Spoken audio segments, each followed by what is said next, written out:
Okay, who's ready to have a baby? Right here, please get this thing out of me. That is what we're going to do. I changed my mind. I want the drugs. This is too much pain to handle. It's going to be okay, You honey. shut up. This is your fault. Oh, it's too late for an epidural. I can't do this. However, we do have this new technology that enables us to transfer all the pain to your husband. What do you mean? Do it. It will relieve her pain during labor. I said do it. Are you up to it? Sure, let's do it, Doc. Okay, let me just set this up. And here we go. We'll start off with 15% pain going to the father. It's helping. That feels good? Oh, yeah. It feels a little better. Is it working? Looks like it's working for her, but I don't feel a thing. It's working. Definitely working. Sir, would you like me to turn it up? Yeah, turn it up to 45%. Okay, setting it to 45%. Did you change it? Yes, sir. Why don't I feel anything? How are you feeling, honey? This is amazing. Why didn't we do this from the start? Sorry about that. You can blame me for not being on top of that. Thank you so much. You still feel pain? Of course, I still feel the pain. Oh, shit. Oh, shit. But it's not as bad as it was before. Hello? Is that your mom? Where are you? It's Josh. Can you tell him you're busy? I Listen, need you to pick me up. I can't pick you up. I need to go to the hospital. That's where I'm at. My wife is going into labor. Are you okay? Hang up the f***ing phone. This hurts so bad. It feels like I'm passing a kidney stone the size of a watermelon right now. I don't know what to do. You need to get to the hospital right now. Just drive over. Why aren't you listening to me? I have to go, Josh. Could you turn it up to 60%? It's still painful. Sure. Oh my god, it's getting worse. Josh, call 911. Wait a minute. What the is going on? My wife? Have you been Josh? My best friend? This is not the time to talk about this. Turn it up to 100, Doc.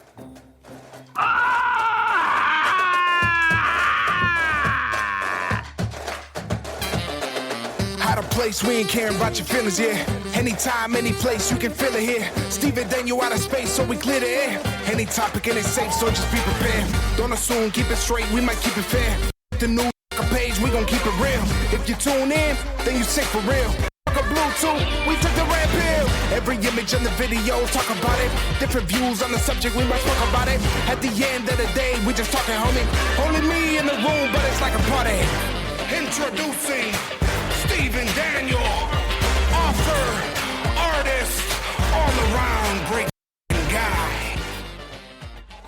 Disney breaking news. The prices are high. The portions of the food are small. It's crazy busy, but I'm going anyway. Who's with me? Seriously, I will be in Disneyland April 27th and Disney's California Adventure on May 3rd. So if you're there, don't hesitate to say hi. So what do you think about the Will Smith stuff? I know you already seen and heard everything about this, but it was a nice little distraction from all the crazy shit out there.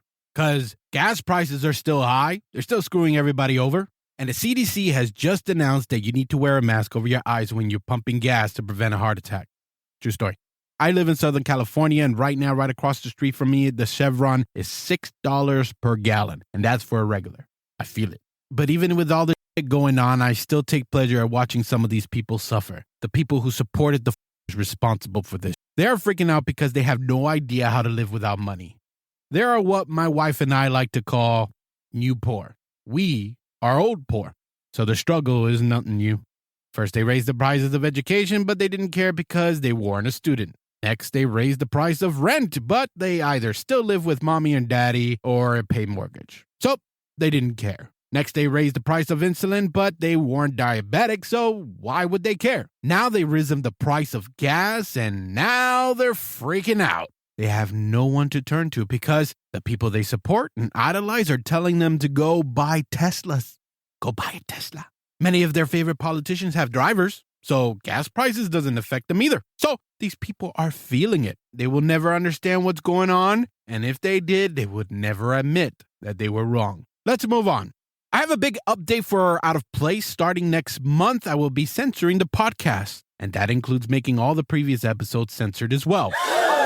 Me choosing to go completely uncensored has helped back this podcast. We feel that the podcast should reach as many people as possible. I'm still going to be talking the way I talk. It would just sound like a radio edit. When I started this podcast, it was I don't give a podcast. All I did was vented about things, and then slowly I've changed to focus on how we can all improve ourselves. These great messages are not getting to as many people as it should. If you listeners desperately need to hear the podcast uncensored because you love hearing me say, the uncensored version will be on YouTube. The title of the episode will say uncensored. So if you haven't yet, subscribe to our YouTube channel, click the direct me link next to my name, and you'll find a YouTube link. Anyways, we got an interesting episode for you. I'm going to shed some light on the most common arguments couples have. Arguments that are easily avoidable, but can be rough.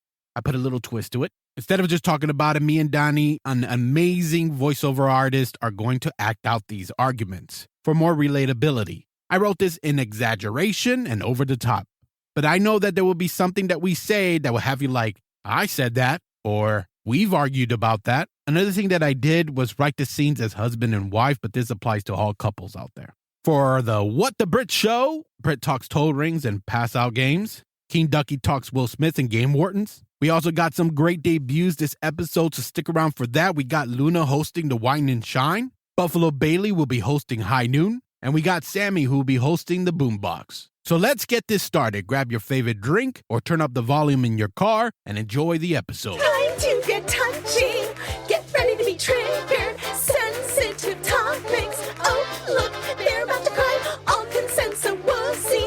Nobody likes a snowflake. What is Steve's problem today? Biggest mistake we make, right? Snapping at trivial. Men argue in individual items. Women argue in bulk.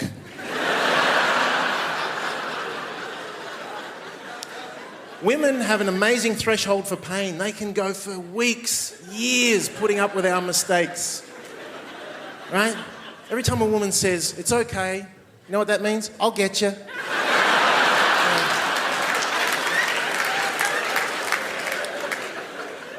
It's like watching a giant slingshot just constantly being pulled back with every mistake we make.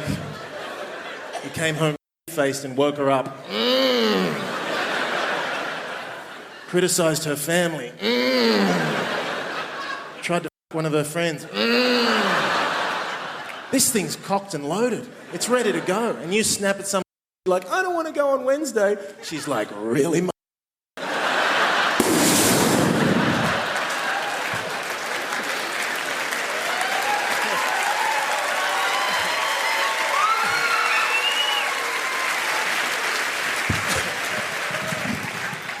We're so stupid we stand there going, where the f*** did all this come from? James Smith nailed it. Couples argue. Sucks. The messed up part is that couples will have these hardcore arguments over the smallest things. Things that when you look back on it, you can't help but slap your forehead and say, that was stupid.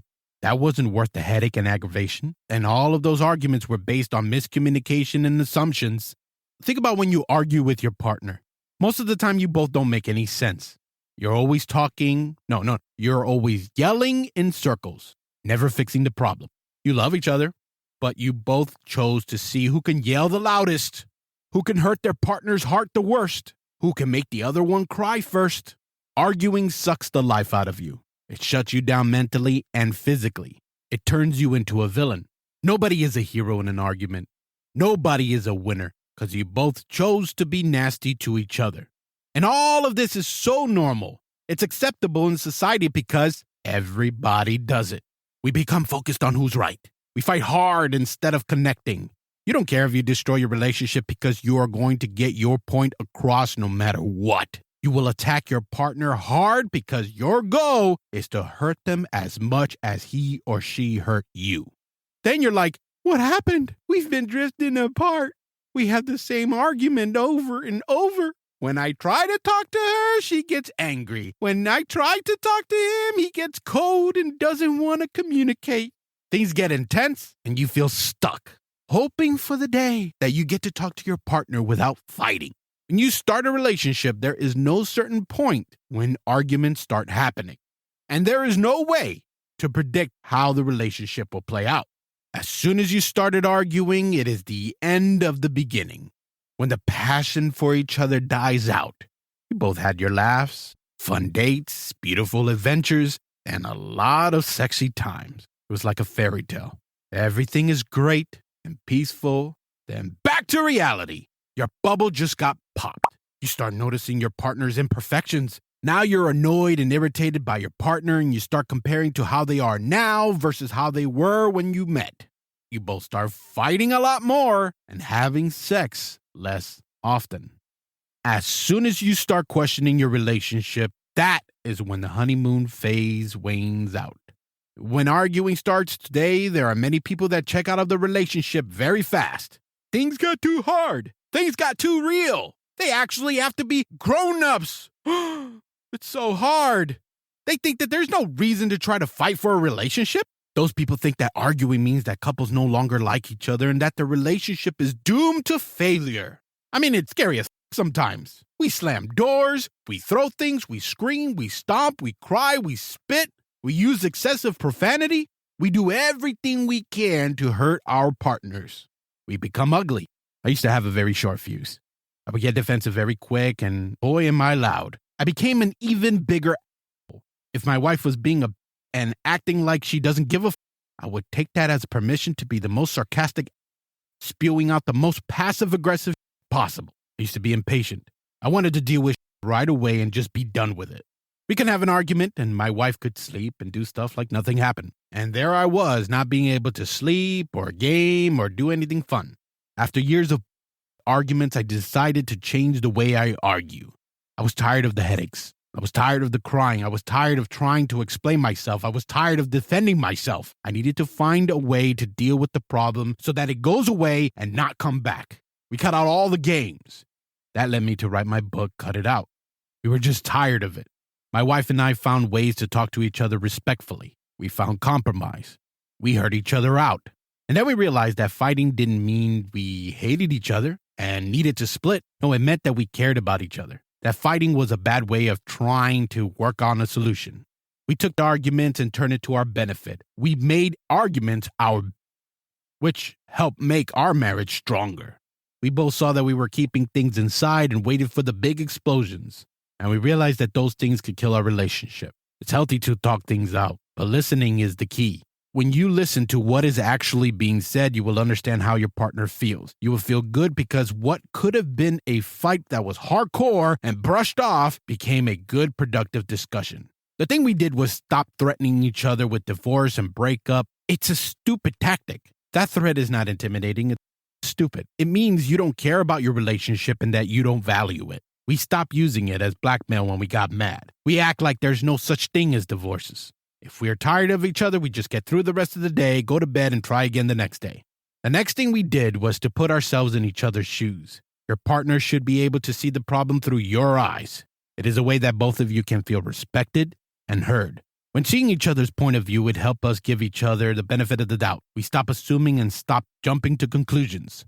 I always try to assume that my wife is doing the best that she can. We stop running from fights and waiting for things to blow over so when it's all forgiven, it doesn't come back right around.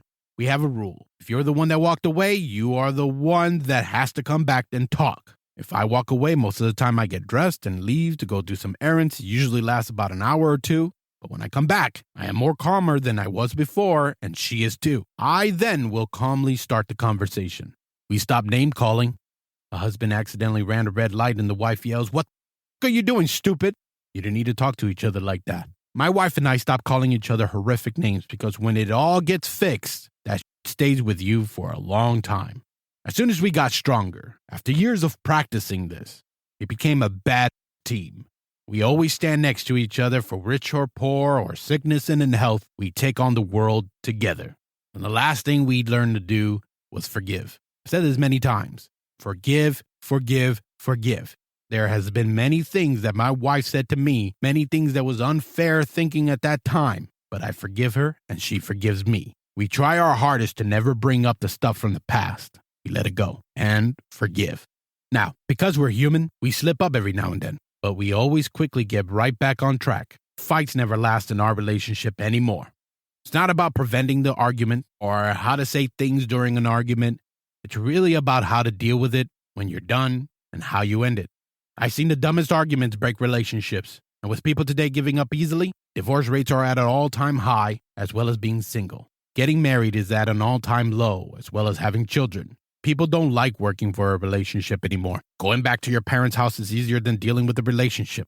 Now you're going to start hearing some common arguments that couples have, and I sprinkled in some of my personal experience to show you how it sounds, how you sound. Then after each argument, I'm going to give you my advice on how to deal with that topic. So the first one is about money. Hello? Hi. Where are you? I'm at Walgreens. Do you need anything? No. No Coke Zero or Cadbury bar? No. Can I ask you something? Go ahead. I was just looking at the account and saw that you spent $80 at Xbox Marketplace. And then you spent $42 on Amazon. Okay. What are those purchases? I bought a game on Xbox. Yeah, well, that's expensive for a game. It's new, and I bought the season pass with it. What the f*** is a season pass? It's so that when there's a new DLC, I don't have to spend more money on it. I don't want to know what a DLC is, so how about Amazon, My special for the grill broke, so I bought a whole new kit. It was on sale. You know what? And Just it has... talk to me before spending. Ha! What? You're a hypocrite. Why would you say that? Before this, how much did I spend on myself? I don't know. Look at the bank app and see when the hell I spent anything that was for me. Well, yeah, I'm not going to do that. Yeah, because you don't want to see that you're full of You. No, you. You get mad that I spend money on the game, get mad when I replace something for the grill, but you go to fucking Target, and instead of buying that we need, you're buying makeup, you're buying a $7 cup of coffee at Starbucks, you spend money on eating out, even though we spend hundreds of dollars every month for us to throw away food we're not going to cook, and your friends gets new boots or clothes or purses, and now you have to get it too. You have a gym membership that you don't even use. You're such an... You act like I'm all materialistic and a selfish... I don't give a what you spend your money on. Just don't be suddenly watching our checking account like a hawk when you want something and can't get it. No, I'm trying to get us out of debt so that we don't have to worry about anymore. 90% of our debt is because of you. Oh, whatever. How many boxes from that you buy online comes to the house? I don't order. The camera in front of the door is always ringing. Amazon or DoorDash. Amazon and DoorDash. When does it stop? So I can't buy things for myself? Like I said, I don't give a... Just don't be a hypocrite when I spend a little money on myself. Yet we wouldn't be in this situation if you just, I don't know, made more money. What? You know what? No, I can't talk to you right now. I make good money. Enough for us to be comfortable. Sorry, I'm not a millionaire. Money can really mess things up in a relationship. It doesn't matter if you're poor or if you're a millionaire. Money problems will always be a thing and a difficult problem to get through. It is important that you and your partner have a calm and honest conversation about each other's finances, habits, and goals. The best way to handle financial chaos in a relationship is with communication. To be honest, all of this needed to be talked about before the wedding or before you got into a serious relationship. Most financial issues occur because both partners have different core values about money. It all depends on how they were raised. If a person is raised by families who always stuck to a budget, then he or she will grow to do the same, stretching a dollar as far as they could. If a person is raised by the you only live once parents, the YOLOs, then that person will always be in debt because he or she prioritized fun. Many times when each person works and they can't agree on a budget, they decide to split the bills down the middle. Sounds simple, right? You both paid your part and now you have money left over. What do you do with it? Now you're arguing about how to spend the leftover money because the stuff that you want is completely out of your budget. And if things happen, maybe certain things weren't getting paid or you couldn't save for something. Instead of working together, most couples play the blame game. You're at each other's throats, making it so hard to fix anything. And it's not just one discussion and done. No, you need to have this discussion once a month, once a quarter, once a year, or whatever you two want, because short-term and long-term goals change. Having regular conversation about money and making plans on how to use it will help you avoid arguments about money. Every couple should have 4 bank accounts. One bank account where you both put your check in. That's going to be your joint account. This account is how you pay bills, utilities, emergency funds, important. The second account is the savings account. This is where you both agree to put a certain amount of money in it. Saving for things like going on a family vacation, renovating a part of the house or the yard, or down payment for a house, or new furniture. These are things you can save for so you don't have to charge big ticket items with your credit card. The third and fourth account should be for both people in the relationship to have their own bank account. Whatever money is in these accounts, that money belongs to whoever owns that account. You both don't have to check in with each other. You both don't have to ask permission. The bills are paid and money has been put into the savings, so now you can buy whatever the hell you want so that you can live your own life. One of the things that I see a lot of couples still doing is spending too much money on the wedding. What is sad, it's not even for the event and what it stands for. Nowadays, it's about having a Instagram pic. Couples spend on average $25,000. And if you live in a place like New York or Los Angeles, you could be spending almost 3 times that. And if you could pay it cash and you come from a family with a lot of money, go for it. Do it.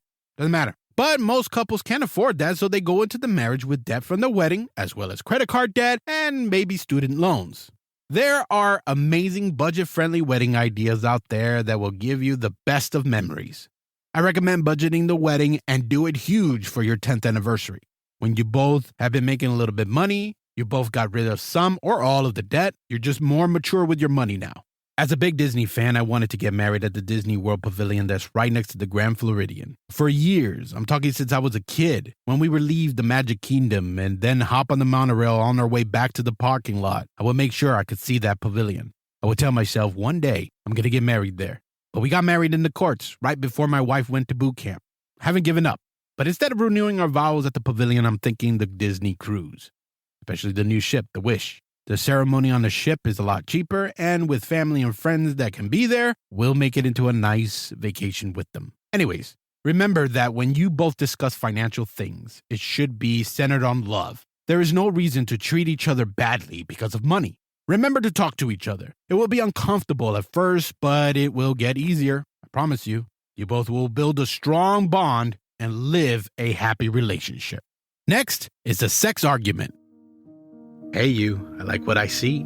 Come on, babe. I have to wake up early for work. What can I say? You turn me on, beautiful. Not today. Fine. We'll just wait another month. Did I say that? But that's the rule, right? What rule? That we only have sex once a month. You're so full of and you could forget about it now. It wasn't gonna happen anyways, right? Look who can read minds. You just said no. Because I'm not in the mood. I'll be back. Where are you going? None of your business. Now you're just gonna walk away? You really want to know what I'm doing? Yes. I'm going to take care of myself. That's what the I'm doing since my wife refuses to me. Why is it always about sex with you? It's not always about sex. You make me seem like a pervert. What is it that you don't understand that I'm not in the mood? That's the problem. You're never in the mood. No, I'm always in the mood. Since when? When we were dating, you couldn't wait to Now you didn't even let me be in the same bathroom as you. I just, never mind. Nah, say it. I wasn't going to say anything. Just say it. You hate it when I do the same Have the Gross me the out. I gross you the out? Like how? I don't know. I can't explain. You don't think you gross me out too? You. You used to get all dressed up. You used to get all pretty for me. You got the makeup on. You would put on the fine dresses. You got the hair all done. Then we get serious and it all goes away. How about you? You used to wear cologne all the time. You used to shave. You went to get a haircut all the time. Now we go out and you look like a bum. I'm embarrassed to be with you.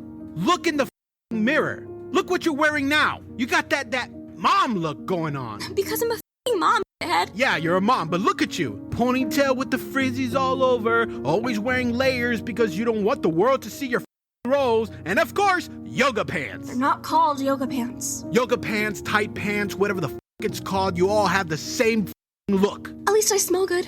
You are disgusting. Sometimes when you touch me, especially on my I just want to throw up. Let's tackle the looking good for each other part. In the early stages of the relationship, you got all decked out. Your woman wore the best outfits. You got your hair done. You got a pedicure and a manicure. You got waxed up wherever you needed to get waxed. And you shaved your legs and so on. Men, you went to the barber. You shaved. You got the best cologne on. You got your best outfit on. You got your bad shoes on. You both showered more, you used deodorant more, you changed your underwear, and you both made sure that you showed your most attractive self. All of those things should have been followed throughout the relationship, no matter how long you've been together. I always tried to look my best. Not for anybody else, not for me, but for my wife. I love her reaction every time I walked out of the door, and she loves the way I smell. She picks out my cologne, the one that I go out with, and I pick the cologne for after showering. And that after shower is just as expensive. I don't cheapen out on that shit either. I have to smell good, and I have to look my best. And my wife does the same. You and your partner need to try at all times to look and smell good for each other. You want your partner to find you attractive. And weight has nothing to do with being attractive. Make the effort. There are millions of people out there, and you chose one person with whom you want to spend the rest of your life with. You need to look great for that person. You lovely women, you always try to look your best for your children, for your friends, and your family members, but you need to look good for your partner too. Men, you look your best mostly for special events. You need to always look your best for your partner too. Trust me, when you start looking good, you start feeling good, and you start feeling confident. That will also carry over to how you treat your partner. Now, let's talk about the sex part. You remember that honeymoon phase I talked about? Sex always dies down. Most couples don't know why, and it causes frustration and becomes a blame game. There are a lot of reasons. Maybe one wants to have sex all the time while the other one just can't seem to get into it. Maybe erectile dysfunction is a problem. Maybe sex became boring for one of you. Maybe one of you feel guilty or shameful because of the way you were raised. Maybe there's a lack of emotional connection. Or maybe, like many, raising children caused your sex life to be in the back burner. You're just too tired from parenting to have sex. Before I start talking about this, never sleep with someone outside of your relationship. There's no faster way to ruin a relationship than by someone else. Having sex with someone other than your partner is a huge betrayal of your partner's trust, and it's more than likely going to end the relationship. There is no excuse to someone else. Once you have sex with someone else, there is no coming back. So how do we fix the sex problem? Both of you wanting to try to fix sex problems in your relationship is an important step. It is also easier than you think. It will take both of you to be committed to make it work. I understand that it can be uncomfortable to talk about sex with your partner, but talking it out can be amazing. And a warning to you all, never try anything out of the blue, meaning don't surprise them. Like, what if you want to try, can't just stick your dick in your partner's unexpectedly? Don't be afraid to ask your partner what they want. Get to know and understand each other's preferences, fantasies, and favorite styles. Understand that sex is not a race to see who can climax the fastest. You need to take your time. First, you need to go back to how things were, the thing that made you fall in love with one another. You need to find your way back to one another. Having a healthy sex life can help you both be very happy. To the one feeling too exhausted to have sex because of long work hours or anything on that level, you need to try to reduce that level of stress in your life. It might mean less time on the electronic devices when you're with your partner. Instead of being distracted, you can focus on your partner. If you're the one with the partner who's always tired, you have to communicate with them and try your best to help them reduce their stress. Don't skip the foreplay. Many men want to just get the shit over with. Women sometimes want it over with too. If you want your partner to climax, foreplay is key. Master it. Understand it. Foreplay will help make the lovemaking amazing. It helps avoid sex from being uncomfortable or painful. Gotta get your partner nice and ready. Can't just go right to You need to get your partner into that mindset. Foreplay is so very easy. It can even start way before the bedroom. Like, you can send texts to your partner by telling them how much you want them. Suddenly, there's an anticipation throughout the day until you get together. You can also create the setting, like maybe candles, scents, music, or games. How about toys? Talking handcuffs, blindfolds, sex dice, vibrators, whips, nipple clamps. You get the idea. You can use creams and oils to massage your partner too. Role-playing is a very good thing to start doing. Listen to our episode, Just Be Yourself, and listen to Rachel Reagan talk about this. It's going to have you ready for your partner tonight. You need to both learn to enjoy the moment. You both need to say, everything else, I need to focus on making my partner feel good. And if talking doesn't work, go to a sex or marriage therapist. Don't be afraid to go to sex therapy because it's just you and your partner talking shit out. Feel free to express your feelings honestly and get advice. It will be weird at first, but that will go away quickly. A therapist can give you both useful sex tips for a happy relationship. The whole focus should be about getting back the thrill and excitement in the bedroom. It shouldn't be frustrating or annoying. It should be fun and filled with passion. You both need to get to the point where you will look at each other and say, damn, can't wait to fuck her. Can't wait to fuck him. After 17 years of being with my wife, we still make out like we were teenagers. I still get goosebumps when I hold her hand. The next argument is about the partner who is a workaholic. Cute how you easily get scared watching a horror movie.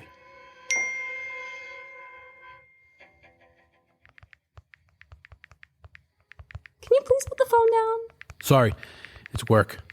It's always work. Sorry, I just didn't expect this movie to be so long. It's a movie. We've only been watching it for 40 minutes. What's the problem? I just have to take a call around 6. What do you mean you have to take a call? It's for work. You promised to watch a movie with me.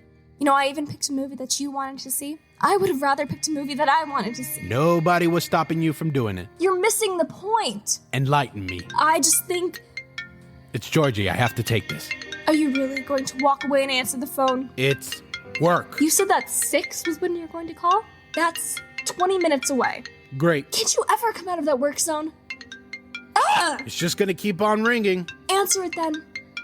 Hey. Hey, we gotta... Let me call you back. I'm busy with something. The wife? Yep. Talk to you in a little bit. Good luck.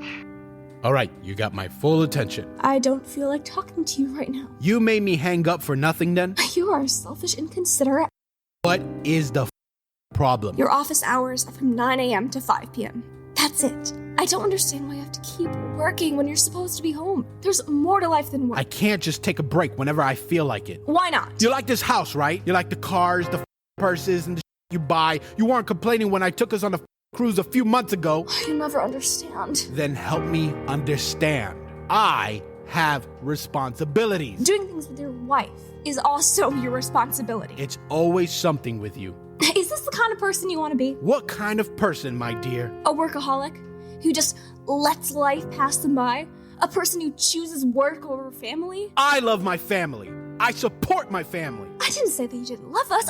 I'm just saying. Then what the is it? Tell me. You always have all the answers. If you would let me talk, I could tell you. Fine, talk. Like I was saying, buying us things is not the same as spending time with us.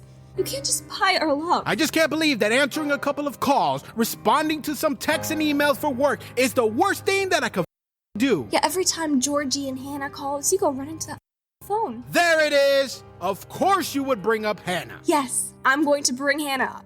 You are a stupid You think that she is not into you. For the millionth time, there is nothing going on with Hannah. Yeah, right. Is this why you're always flipping out when the phone rings? You think it's her calling me? I don't like her. I can see that. Can I ask why? Why the hell do you care? Just answer the question. It's because you want to her. Are you really that insecure? You know I would never her. You don't know that. Okay, you want to talk about Hannah? Yes. So let's first talk about Jim. Jim is my childhood friend. Childhood friend that wants to you. You know I don't see him that way. I said he wants to you. You're just too stupid and blind to see it. I'm not stupid. You are if you don't see it. Every time he comes over, he's always flirty with you and always touching you. Yeah, you're just paranoid. And he does all of that right in front of me, being disrespectful to me. You should see some of the looks he's given me. You're so full of You're the one that's full of Miss Queen gets to talk about my female coworkers, but talk about her male friends, and I'm the bad guy. Hannah and Jim are different. How? You've only known Hannah from work, which was what, almost a year, right? Jim and I have been friends since like second grade. Yeah, and you left out the dating in high school part. But we don't see each other like that anymore. That was years ago. I'll say it again. Even though you don't see him like that, that pathetic piece of is obsessed with you. Whatever, I'm going out. Yeah, say hi to Jim for me. Oh, Go ahead. I dare you. Why? So you can run along to Miss I bet she'll treat me better than you do. You. For this argument, there are 3 things to talk about: the putting work ahead of family, jealousy, and being friends with the opposite sex. First, let's talk about the workaholic partner. The partner that works all the time, the one that doesn't make the special events or simple family dinners. It's a sucky feeling. Leaves you feeling unappreciated and frustrated many times. To you, it's not about how many hours of the week they're working. It's how they are outside of those work hours. They are at work more often than being home. And when they're home, they're talking about work way too much. When they do spend time with you, they're distracted and have a hard time focusing. They even have a hard time sleeping. They don't know how to enjoy things with you other than work stuff. The first step is for you to understand the reason why they are workaholics. Sometimes your partner feels the need to work very hard to support their families, especially if he or she is the only breadwinner. Sometimes it might be that they are addicted to working. It may sound made up, but it's a real thing. There are people, and these people are people who don't have any hobbies, but these are people who have to stay busy. They're not outdoorsy people. They don't care to game. They don't care to watch TV. They don't care to shop. Nothing. They actually like working to fill the time. There are many companies that pressure their employees to be workaholics. Great managers like my stepfather would say, go home, Take your mind off work and enjoy your family. The stuff will still be there tomorrow. But most managers out there don't think that way. If your boss says, I need this by tomorrow morning, you will feel like you have no choice. So maybe your partner is under that pressure. They feel like they have to stay up all night working. My father told me you always have to be better than the person next to you when it came to work and school. But what if your partner's co-workers are working overtime to get things done just to kiss to the boss, forcing you to do the same? Most people have that mentality that hard workers are employees' favorite employees. Your partner being a workaholic is very stressful. So the next thing you have to do is to tell your partner how you feel. Don't argue because you don't want them to feel worse. If you push too much, you might just make your partner go right back to work. Calmly talk to your partner and tell him or her how you are feeling. You both can then come up with a plan that can fix the problem. Your partner can't read your mind, and there is a possibility that he or she doesn't even know how you feel. Most workaholics don't even realize there's a problem. Now, what I'm about to say is not a very popular suggestion, but if talking doesn't work, if therapy doesn't work, you need to find ways to move on and kind of punish them for working too much. Here's what I mean. Let's use the family dinner as an example. Don't stress on your partner making it to dinner. Make the dinner at the time that you want you and the family to eat. Then when your partner comes home to eat, all they have is leftovers and cold food. Maybe you want to take the family to the movies or to the park. Don't cancel the outing. Just go. Even if it's a weekend trip to Disney, just go without your workaholic partner. Don't put your life and your family's life on hold for the partner that can't make the time. Enjoy life. Don't miss out. I'm not going to lie to you, this can backfire. But there is a big chance of them feeling left out. So, only do this when nothing else has worked. There is no reason to miss out on things that bring you and the family joy. Let's talk about jealousy. The jealous person is the one that doesn't feel like they are enough for their partner, so they become very insecure. They see others outside the relationship a threat. The jealous partner will try to control their partner by preventing him or her from having friends. It's not healthy. A lot of times with the way movies and shows are, from what you see on social media, jealous people have this screwed up fantasy of relationships and think that that is what a relationship should be. It's okay to be a little jealous, but I'm talking small amounts of jealousy. It reminds couples not to take each other for granted. Many times the little jealousy makes sex more passionate. If my wife sees a woman flirting with me, she'll be a little frustrated, but she won't go crazy on me. I think it's cute that after all these years, she still could look at me that way. I think it's innocent, and to be honest, I think it's sexy as hell. But being overly jealous can lead to an abusive relationship. It can ruin relationships. Being jealous can wear down your partner. If you are a jealous person, you don't need constant reassurance. You don't need to hack their email account. You don't need to go through their phones. You don't need to follow them everywhere. Stop it. There are many reasons why people can be overly jealous, and a lot has to do with their own experiences and messed up that they've gone through. That's why they're insecure. That's why they have poor self-image. That's why they fear that their partner will betray them. That's why they're scared of abandonment. That's why they have to be in control. That's why they have to be possessive. They keep reliving a hurtful experience. If she talks about a guy coworker a lot, I'm more happy that she found someone at work who's not boring, that make time go faster at work. Why am I like that? It's because at home, I made it inviting. I made it to the point where she does miss me when she goes to work. She understands that she is my one and only. And I look forward to going home with her at the end of the day. I'm not saying this to get brownie points and because she doesn't even listen to this podcast. She has me talking up her ears all the time. So why would she want more of that? So I'm not trying to score some points. I'm in love with my wife. It's not easy to get to this point, but she is my everything. Why the hell do I want to that up? The only screwed up thing about that is that me being this confident and not caring about other women is what attracts more women. I'm confident and walk around as myself, and anyone who's hung out with me know how I am. I'm not nervous because I'm not trying to someone. And I don't know why, but women are attracted to men who ignore them. If a woman approaches me and talks to me, I'll have a conversation because I love talking. But as soon as I feel women flirting with me, as soon as I see the signs, the playing with the hair, the winking, the laughing at everything I say, the constant complimenting, I'm not going to say any more. I can feel some of you women saying, how the does he know this?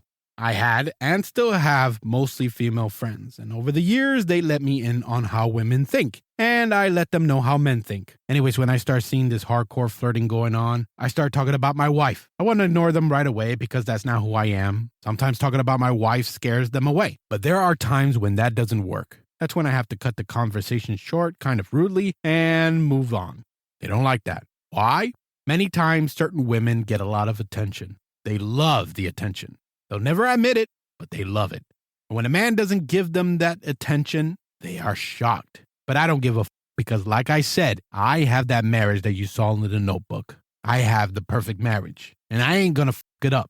If your partner is feeling jealous, it is important to find out why that is happening. First, you have to work on getting your spouse to trust you. You have to show that you are faithful, you are committed, and that you are 100% honest with him or her. Second, you have to show your affection. Spend a lot of quality time together. Go on dates and have a nice talk with some wine at home. Give all your attention to your partner.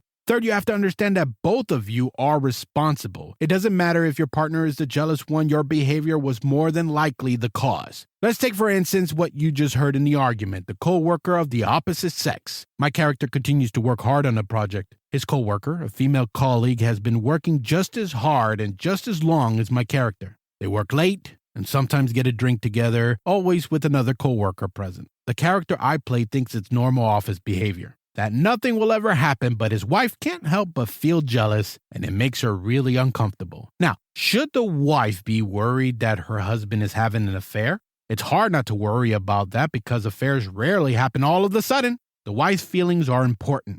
She saw the warning signs of behaviors that is threatening her marriage. She should have talked calmly and addressed her concerns appropriately. She has every right to address the issue because it might lead to infidelity. Her husband should not dismiss it. Before I wrap up the jealousy thing, let's talk about being friends with the opposite sex. Many people will not agree with me. For you lovely listeners listening to me for the first time, I get along with female friends more than I do men. And trust me, I've tried to be friends with men, but just can't. We could be acquaintances, we could be gaming partners, and that's fine. But so far, in my experience, physically, hanging out, talking on a regular basis, nobody. I think having friends of the opposite sex can be meaningful.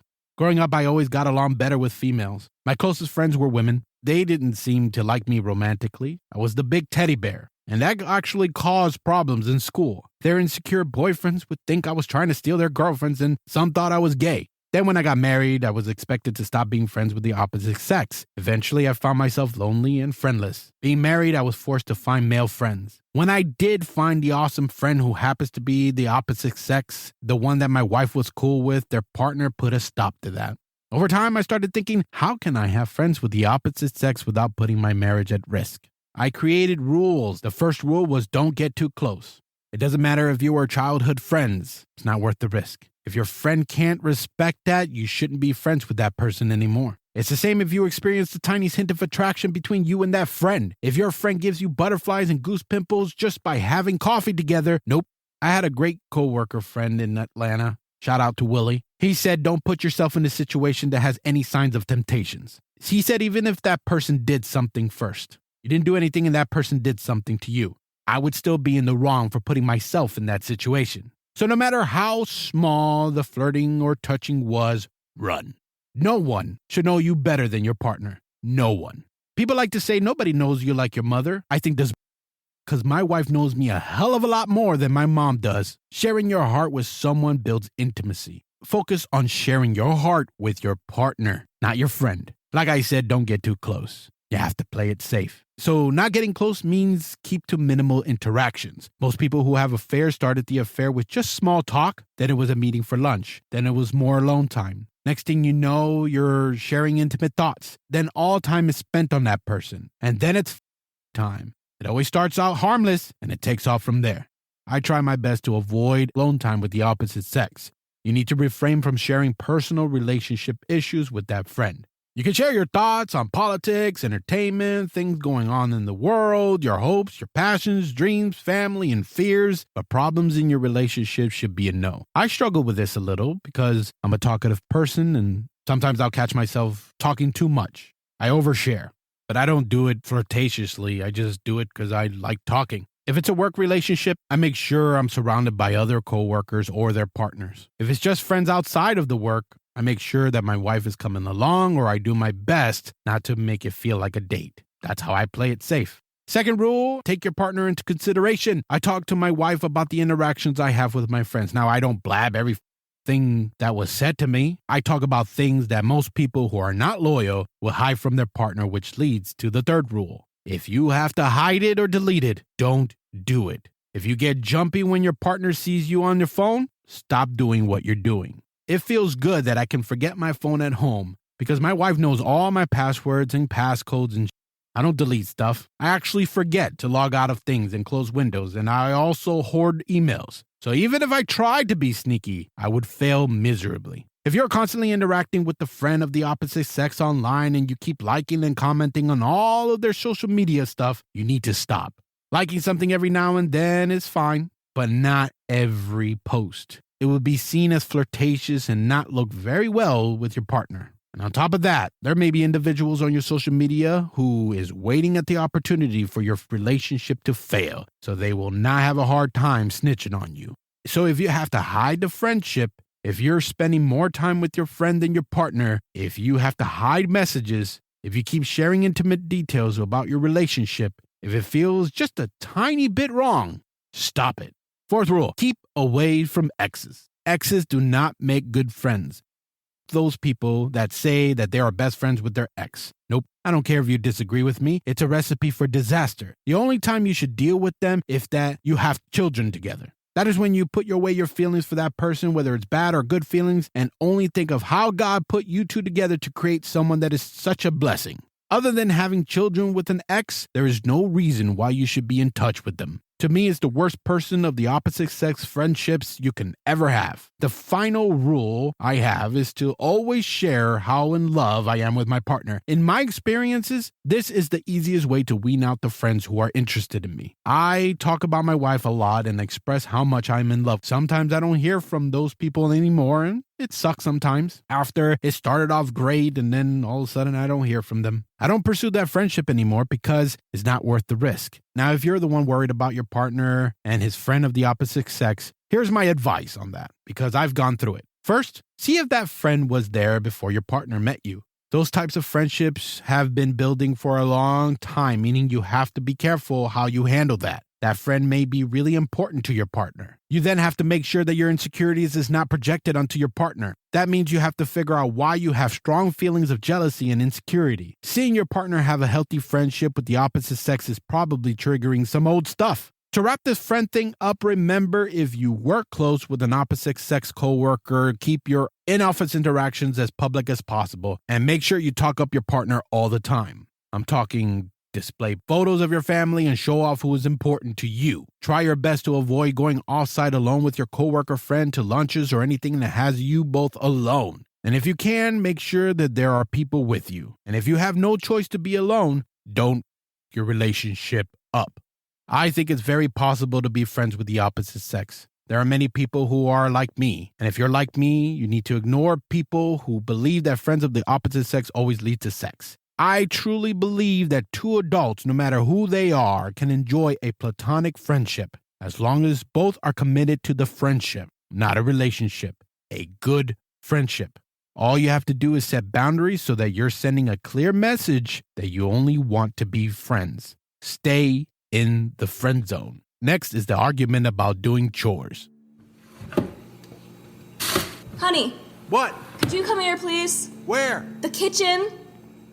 What happened? Thank you for finally taking out the trash, but when you take the trash out, can you please put a new garbage bag in? I threw away something and now I made a mess in the bin and now I have to clean it up. Really? This is what you're gonna about now? When you do something half, it's as good as not doing it at all. I took out the trash. My bad for making a simple mistake. This is not the first time. You do everything half, and I'm always asking you to take out the trash. I forget sometimes. It's not like I don't want to do it. Yeah, that's what it feels like. It also feels like you're doing this on purpose, just to piss me off. Why can't you put in the damn trash bag? I work all day long Yeah, I work too, except I do more. The you do? What do you do? You work, you come home, watch TV, or play games. What the do you do? I do stuff. Like what? You know, I work too. But when I come home, I have to cook and make sure the kids are good, bathed, and well fed. And then the weekend comes and I'm doing nothing but cleaning and tell me what the you do. Tell me! See? You can't think of anything. So all I ask is for you to do the small things, like taking out the trash and doing it right. You work like 35 hours a week, sitting on your ass and talking with your friends. You guys hang out more than you do work. I work 60 hours, many times more. I am tired. Then when I get home, you don't let me breathe. It's always, I need you to do this. I need you to do that. I sit for 5 minutes and I'm the bad guy. I find myself standing watching TV sometimes because at any moment, my wife is going to come into the room and me out about something. I don't you out. You want to know why I don't help you out as much? It's because you don't let me. What do you mean I don't let you help around the house? I don't do anything right. You're doing the dishes wrong. You're folding the laundry wrong. You put too much soap. I don't like what you put out for the kids to wear. Wrong place to put the mail. Wrong place to put the keys. Wrong place to put the cup. Can you not clean the bathroom that way? Don't use those pillows. Don't use those hand towels. You're supposed to mop this way. You're using the wrong broom. You park bad. You're vacuuming too fast. You dust it all wrong. Nothing I do is right. So why should I keep trying? It's so simple. I'm waiting for the answer. All you had to do was listen the first time on how I want things. I like this house clean and done right. Sorry if I don't want to live in a half clean house. All you had to do was listen. And all you had to do was stop nagging. I don't nag. You nag all the time. It would be nice if you could just talk to me like a normal adult and not like a child. I've tried talking to you, but guess what? You don't listen. It's hard to listen when you're always nagging. Nothing good comes out of your mouth. I am sick and tired of being labeled a nag for just telling me to do the simplest of things. You know, how hard is it for you to put your dirty clothes in the laundry basket? Not next to it, inside the basket. If you actually tried doing the basic tasks, maybe you'd stop hearing me about it. Even if I did things your way, you will still find something new to bitch about. You think because you pay most of the bills, you get to treat me this way. Sorry that I like our home to feel like a home. I like having a nice, clean place to come home to. I take care of your every need. Every day I make sure that you have a wonderful meal that doesn't taste like You think I don't want to sit in my when I get home? I want to do that. But I get home and I get right to cooking. I don't sit right away. I'm standing right there in the kitchen making our meal. And do you offer to help with the dishes? No. As soon as I even mention dishes, just slightly, you're huffing and puffing like a toddler. It would be nice if you did things the first time I ask without you complaining. I'm not your mom. Just do things without me having to ask. You don't appreciate anything that I do. Because nothing I ever do is good enough. You want to talk about feeling appreciated? You don't appreciate anything I do. You say I don't vacuum, but you don't hear me you out when you're not helping me with the yard work. You don't mow the lawn. You don't pull the weeds. You don't clean the gutters. You don't pressure wash. You don't do front yard. You don't do backyard. Something's wrong with the plumbing. That's the husband's job. Something is wrong with the light bulb. That's the husband's job. A bug, a rodent comes in. That's the husband's job. Something's wrong with anything electric or anything electronic. That's the husband's job. Do I get a thank you from my wife? Nope. You like driving around in a clean car, right? I never hear you say, thank you for cleaning and detailing my car every other week. Speaking of cars, it's also my job to get the cars fixed, right? Because when shit happens, suddenly you play dumb. My oil needs change. What do I do? My car is out of gas. Who will fill it? What about the projects you see on Pinterest or that thing, Instagram? You see something on there and you start to, I was thinking about doing something together this weekend. Nope, it's me doing the project while you me out on how I'm not doing it right, like the picture. I helped you with the garden. You helped me out 1 out of 5 days. 5 days to build something you don't even use. You took pictures for your post and was done. Look out the window. The plants are all dead. Nice trying to make me the bad guy. What the are you talking about? I'm not a bad wife. I never said that. But see, when I corner you and call you out, you start playing the victim. Poor you. Poor you. You know what? You can go yourself. There you go. That's the thank you I was looking for. Chores. This is the big one. A very stupid argument to have. I think that chores are what most couples argue about, more than finances, children, and sex. Talk to a couple that is in a happy relationship and they'll tell you they never argue about chores. My wife and I never argue about chores and stuff. Nobody likes to do chores. I don't like it. I don't know anyone who loves doing chores. You both live in the house. It's both of your jobs. You need to share the chores. I take out the trash all the time. I was raised that it's a man's job, but if I forget to take it out, my wife won't complain, she just takes out the trash and puts in a new bag. And if I saw that she took it out, I thank her.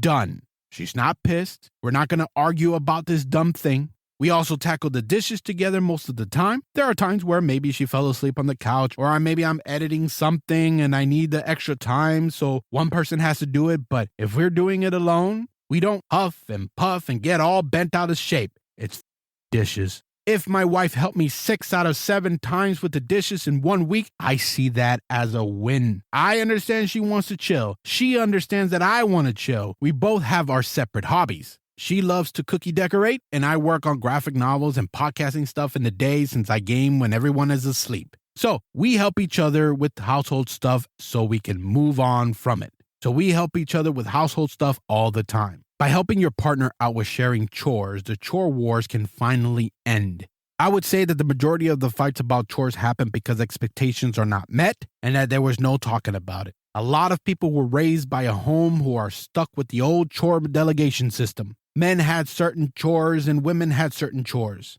I can't remember seeing my stepdad or father doing chores in the house. Yard work, yes. Cleaning cars, yes.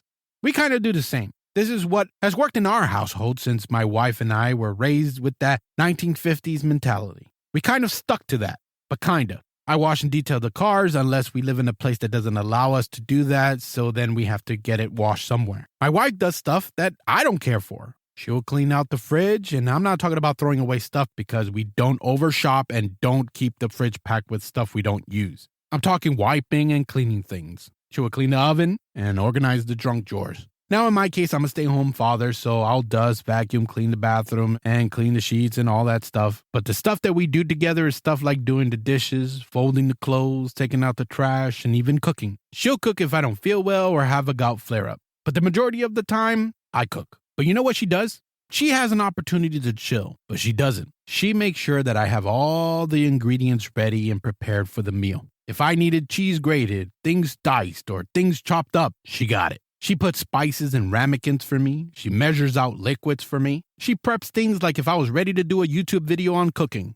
I've tried to kick her out of the kitchen, but my mother said to stop trying to kick her out because she is choosing to spend time with me, so just let her be. So we bond in the kitchen, talking about life and work and just enjoy each other's company. Once she is done helping me prep, then she relaxes. And I don't mean to sound like about it, but chores is the dumbest thing to argue about. We are not in the Jetsons era where a robot can do all of the stuff for us. There is no reason to make your partner unhappy about getting chores done. This is a stress that you both don't need. Your partner should never have to ask for help. Asking for help implies that the chores belong to the person asking. I'm telling you, dividing and sharing the housework stuff can help create a happy relationship and one thing less to argue about. What do you do about making the time to do it? What schedule do you follow? That is something you both have to agree on. Something you have to talk about. In our house, I have my own schedule. I was one of the first group of people that helped launch MET for Home Depot back in 2008. It's a merchandising team. Every day we will work on projects and organize a different section for different Home Depots. I apply the same concept here at home. Every day I do a different chore and I split it into 2 weeks. 1 week I focus on upstairs, the other week I focus on downstairs, with every Friday only focusing on cleaning the half bathroom because I have 3 boys and I don't need to say anymore. Saturday we do errands, Sunday is church, and I game with the boys and chill. I grew up with the whole Saturday morning dedicated to chores. I hated it all clumped up. It was exhausting, so what we do now works for us. I love it because, let's say it's time to tackle my bedroom, I can organize and focus on details instead of half-assing it because we have to clean the rest of the house. Work on schedules that is best suited for you both. As always, communication is key. If you both can't seem to agree on dividing the chores, or maybe you're an old fart and can't do the chores like you used to, then hire some outside help if you can budget it. I've seen people do this and it helped prevent arguing about chores. So maybe that could be a thing for you. Man, if I could afford it, I would definitely hire someone to clean every week. Sadly, I'm still broke. The next argument is about family. Thank you for dinner. It was great. I'm glad you like it. It's from our favorite restaurant. You didn't cook that meal? I wish I could cook like that. Of course you didn't make it yourself. Maybe one day you'll learn. My son needs a home-cooked meal. I cooked for my family almost every night. It's okay, honey. Not everybody can cook and keep a tidy house. Anyways, I'll see you soon. Okay, bye, Mom. Call me when you get home. Yeah, thank you for coming. Bye. That was nice. For you. What do you mean? She's always insulting me, and it just always makes me feel like She's just messing around. How she is. she insults me, and you never defend me. I defend I you. always stand up for you with my family. I don't even talk to my aunt anymore because of that she said, but I stood up to her. I know. Do you? Every time your mother comes over, she makes me feel like I'm this horrible wife, like you didn't pick the woman she wanted, like I'm not good enough for her son. You're just overthinking. I'm not overthinking. She always just pushes my buttons right in front of you, and you never say anything. What do you want me to do? She's my mom. I want you to stop being a mama's boy and defend me. I'm not a mama's boy. I just want you to have my back the same way I've always had yours. You're so full of. How am I full of? How about your sister? What about her? She lies and always manipulates you into giving her money. You pay for her groceries, you pay for her phone bill sometimes, and you buy her all the time. I can't give my sister things. You could give her all the damn things you want, but she is a grown woman who needs to learn not to piss her money away on clubbing, drinking, and drugs and You buy her like if you were her mother. So? She doesn't need her sister to buy her shampoo and soap. If it's here's some makeup or here's a coffee or a movie ticket or some it's all fine. But when you need to buy her milk because she chose to spend it on alcohol, that's I can buy whatever I want to buy. What about when she wants to hang out or calls you when she knows you and me are out? She doesn't do it on purpose. Yes, she does. Last week, you told her that we were going to that amazing restaurant for our anniversary, and what did she do when we were having a nice dinner? Drunk cries and begs you to go see her. And what do? We stop what the we're doing. We stop our anniversary dinner to go babysit your sister. Don't talk about her like that. You can get on me about my mom, but don't you dare talk about your sister. I wish you could see how your sister controls you. Well, I wish you could see how your mother controls you, how she has to have this say in how this house is ran. You and your sister. Matter of fact, your whole damn drunk family. You. You fell in love with your partner. Your relationship is great, but you know what came with your partner? Their siblings, their parents, and their extended family members. Some family members can bring nothing but smiles, and some will bring nothing but headaches. If you think your relationship can fail because your partner's family don't like you or your family don't like your partner, you are very wrong. You can have a wonderful relationship even if you have difficult family members. Problems with the family member can include frequent criticisms, as you heard in the argument. They give unsolicited advice. They exclude someone's partner from family gatherings. They spread gossip. They can manipulate. They can be controlling. There can be unexpected requests like loaning money. There can also be invasions of privacy. They can make things very difficult. My story was only a tiny bit difficult compared to what I've heard and seen people go through, but I'll tell that story in a little bit. There's an article that I read years ago that said people who are on good terms with their partner's parents are more than likely going to live a long-lasting relationship than those struggle to get along with their in-laws. But I think they're wrong. And what's is that Hollywood always highlights the in-laws as dysfunctional. It's always the meddling mother-in-law or the mean protective father-in-law. But it really isn't like that. And a lot of people go into their relationship thinking all of this, and they're ready to fight. So how do you deal with the difficult family member? The sibling that is always asking for money, the grandparents who are set in their racist ways, the parents that meddle in everything. Unfortunately, the old saying about marrying your partner's family is very true. How the hell do you deal with that? You have to learn how to respond to family problems before it damages your relationship. First, you have to set boundaries. You have to not be afraid to stand up to your family and calmly explain the boundaries to them. It's important to remain calm. If they blow up, let them be. Stop talking to them for a little bit because most times they'll see they're in the wrong. You don't want family members to make you feel like they're intruding on your life. Like if there were people knocking on your door soliciting some. Second thing you have to do is to not go to a family member or even a friend about problems in your relationship. You will forgive your partner, but they will not. It's happened to us with her family and friends. My family liked my wife way too much that if we were to split, they'll still be inviting her to things. But her family and friends hated my for a little bit because she mistakenly confided in them back when we were young and stupid. My wife and I met when I was 19 and she was 18. So we didn't know any better. But it's easy to bring a third person into the problem. Complaining and venting will help relieve the stress, but that family member or friend will hold a grudge. My wife has a couple of friends who, for some reason, hate my guts. I don't know why. Well, I think it's because of assumptions for one and jealousy with another. I was nothing but respectful to them, but they disliked me so much that they made it uncomfortable for my wife. Now they're distant friends. It's sad, but in the words of Rick, what are you gonna do, baby? Sorry, that's the best impression of Rick I could do. Anyways, third, you need to make your relationship a priority when it comes to family members affecting it. Protect it. It's going to take some balls. Going to be anger headed your way. Learn to tolerate them and forgive them, and then say, see ya. If you want a healthy relationship with your partner, you need to do just that. You need to have your partner's back. You started a new life. You started a new family. That will take priority over your old life. If there's a disagreement between your partner and your family, you need to side with your partner, only if your partner was respectful and doing things rationally. There's been times where my wife was in the wrong, but I still stood up for her. I lied for her. I for her. But she heard my mouth later on for putting me through that. But when goes down, I will always side with my wife. I put God first, then my wife, then my children, then my parents, then my siblings, then close friends, then family. I don't care about what anybody thinks. This is how I set my priorities, and to hell with anybody who thinks otherwise. The fourth thing to do is to give it time. My mother said something a while ago that no matter what quarrel I get into, things can always be mended. It just takes time.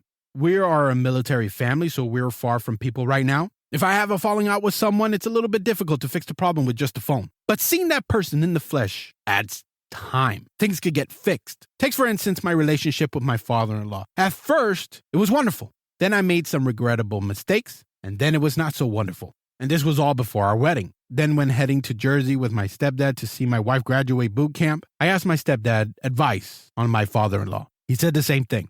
Time.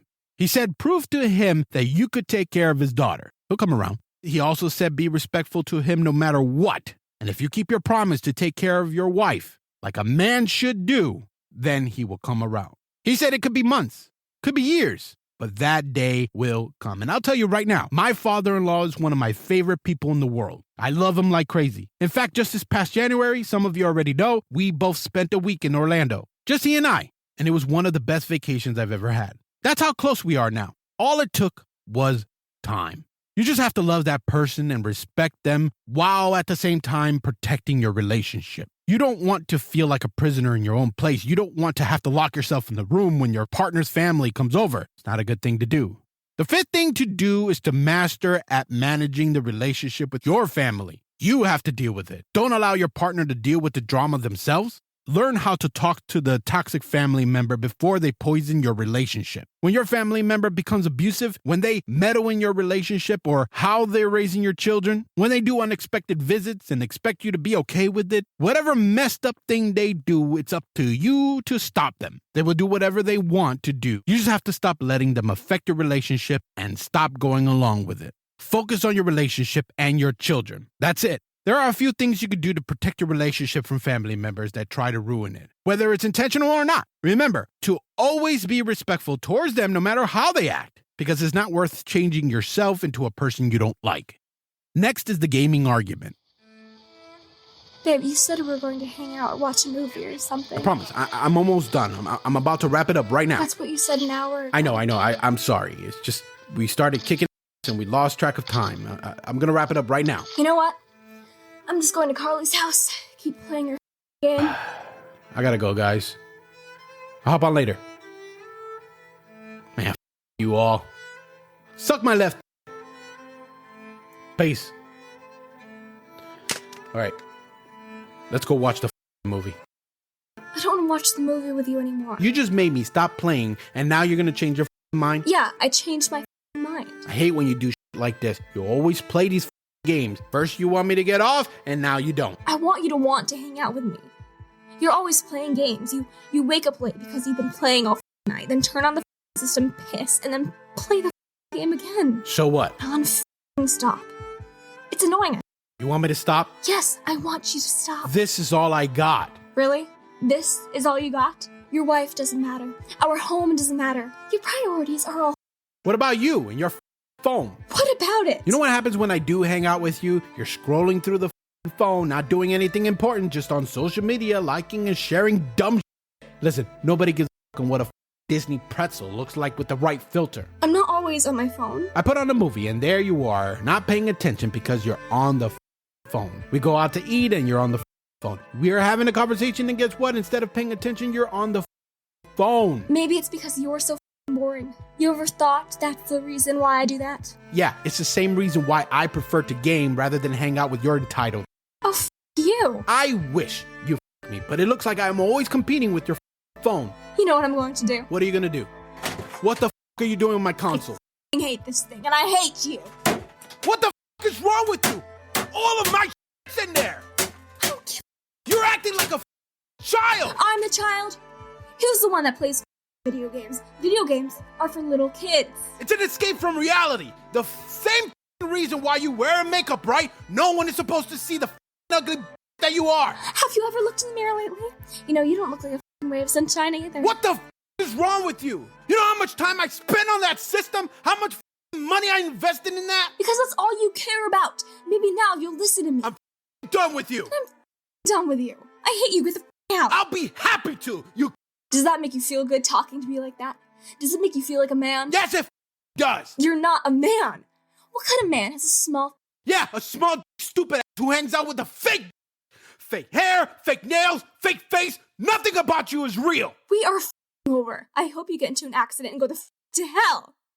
I'm going to cover two things: the gaming problem and the phone addiction. First, the gaming problem. I'm a gamer. I game almost every night. It is my getaway from reality, a break from the chaos that life brings at my doorstep. But I know how to manage it. Well, the only time I'll play when they're awake is when a family member or a friend that can only play at a certain time because of the time difference. They're on the other side of the world or country, and they have to play in a certain time. Other than that, I wait. Unfortunately, there are gamers who don't care what their partners are doing as long as they're gaming. Today, gaming has a negative impact on relationships. There are gamers who are so addicted to gaming that they don't care and will put gaming ahead of their partner, their family, and their responsibilities.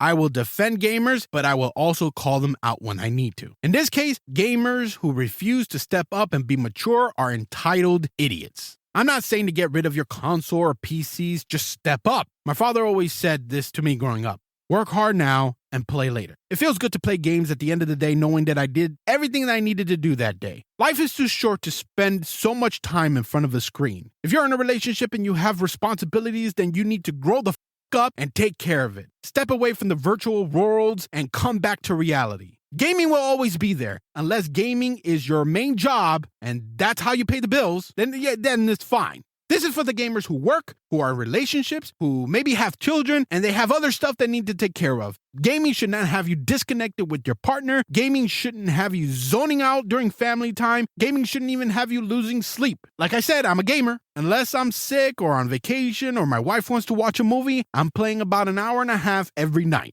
It's the perfect amount of time to game without it consuming my life. I don't let gaming become my only reality. I make sure that I have a healthy balance. I got to the point that if I was planning to game and my wife wanted to watch a movie, she actually feels bad. That's when I know I've done something right. I put it aside and I tell her, that game will be there tomorrow night. Let's eat up some popcorn and enjoy the movie together. So you gamers that have responsibilities, master at managing your time. Make time for your partner. Make time for your children if you have any. Make time for your work. Make time for your chores. And when you did all that you could do that day, then it's time to game. And like I said, this is if you game for fun. If you're trying to make money streaming, that's different. But when you're gaming, after everything is done, then you'll be able to game guilt-free. Now, what if you're a gamer and you do everything right, you did exactly what I said to do and maybe even did it better, but your partner hates everything about video games? Your partner is an entitled, selfish person and wants all the attention on him or her. These are the type of people who will delete accounts, delete saved files, smash consoles and monitors. If you're that type of person, you need to stop. You need to stop abusing your partner for playing video games. You need to stop doing all that toxic. And don't lie that you don't have a problem with your partner playing video games. Look how you act every time your partner plays video games. And the reason why it makes you mad is because you can't stand your partner happy and you had nothing to do with that happiness. Your partner is not cheating. Your partner is not high or drunk somewhere. Your partner is in the other room gaming. That's it. If you're mad because your partner may be addicted to gaming, then that's when you got to talk to them and have an open discussion. But if they're doing everything they should be doing and you can't stand them for having a little time for herself or himself, you are the problem. If you feel neglected, then tell that to your partner. Don't go smashing monitors and breaking consoles. This subject drives me nuts because lately I've seen a lot of non-gamers getting upset because he or she doesn't give a damn about gaming, so they go crazy. They don't understand the gaming world. And then you got the gamer who never takes the non-gamer partner into consideration. Hey, we're supposed to hang out, but I'm going to game, so sit on my bed and watch me. What the is that? So non-gamers, be respectful to their time. And if your gamer partner is acting like a little middle school piece, first try to talk to them calmly. And if that doesn't work, go find something to do that puts a smile on your face. Be selfish too. Another thing you could do is play alongside with your partner. They probably would like that. When I see somebody doing that, I see the non-gamer wanting to spend time with the gamer to do stuff that he or she wants to do. And most of the time, it's that simple. No one had to go nuts and crazy. And you gamers, never let your non-gamer partner feel neglected. Your partner just wants you. No gaming, no internet, no phones, just the two of you. Your computer, your console is not more important than your partner. Let him and her know that. Let them feel it. Your non-gamer partner should never come second best to gaming. Never let them feel alone. Grow a pair of and be there for them. Those games are not going anywhere. Take care of your partner before you worry about yourself, and I can guarantee that the love and consideration will come right back around, and you'll find yourself gaming guilt-free. Let's move on to the phones. The phones can destroy your relationship. There are so many people that are addicted to their phones, and it's not just the young generation, so don't even go there. I know so many old that are glued to their phones too. They may not be using the same apps as the young ones, but they are just as addicted. Phones are the biggest thieves right now. They do nothing but steal time. I have very good time management, and so many people often ask me, how do you find time to do this? How do you find time to do that? The simple answer is that I don't go on the phone as often as they do. The phone stays in my pocket or on the desk. 5 minutes go into a session. Not a damn hour that many of you people with numb go through. That right there alone, I gain 55 more minutes than you. So many of you give your phones way more attention than you give your partner. Workaholic? Phone, phone, phone, phone, phone. The workaholic's partner? Social media? Phone, phone, phone, phone, phone. People that are addicted to their phones need that constant connection. Most of you fools don't even realize that your phone addiction is causing a rift in your relationship. You're sucked into technology. You're spending 11 plus hours a day on those screens. And guess what? You're losing out on precious time. And stop bringing your phone to bed. When you go to bed, by the nightstand, sure. But there are many people that after sex, before bed, and after they wake up, phone, phone, phone, phone, phone. You guys don't realize you're pushing each other away. It's not healthy. Now, I'm not saying to get rid of your phone, but just like what I said about gaming, there is a time and a place for everything. My wife doesn't have a lot of hobbies like I do. If she's not cookie decorating and if she's not napping, she's on the phone. That's fine because it's her free time to do whatever she wants to do. What I have a problem with the phone addicts is that when I'm having a meal with them, phone. Having a conversation with them, mid-conversation, phone. I go to a restaurant and see people on dates, both of them on phones, theater, all of their friends, all people together, phone, phone, phone, phone, phone. I'm in Disney, no one's talking in line, they're all on the phone. They slow down on the highway, driving like kangaroos, you guessed it. Why? Phone. I'm at a store, someone's blocking the aisle, phone. Nobody looks into each other's eyes anymore. Why? Because of the phone. There are so many different scenarios with the phone addicts that it's ridiculous. I have a phone, I have the same apps, but I know when to use it and when not to use it. And the up part is that there are people that I'm connected to on social media who get really upset when I don't respond quickly. Hey, it's called the life. I get it. Phones are great. It's powerful. You can do amazing things. I love how I can get answers quick. Hey, what is that actor from? 1 minute. Got the answer. It's a GPS. It's my radio. It's my personal assistant. I love it. But it will never be more important than my wife. It will never be more important than my children. I make my phone I don't let my phone make me a... Let's move on. Next is what do you feel like eating argument.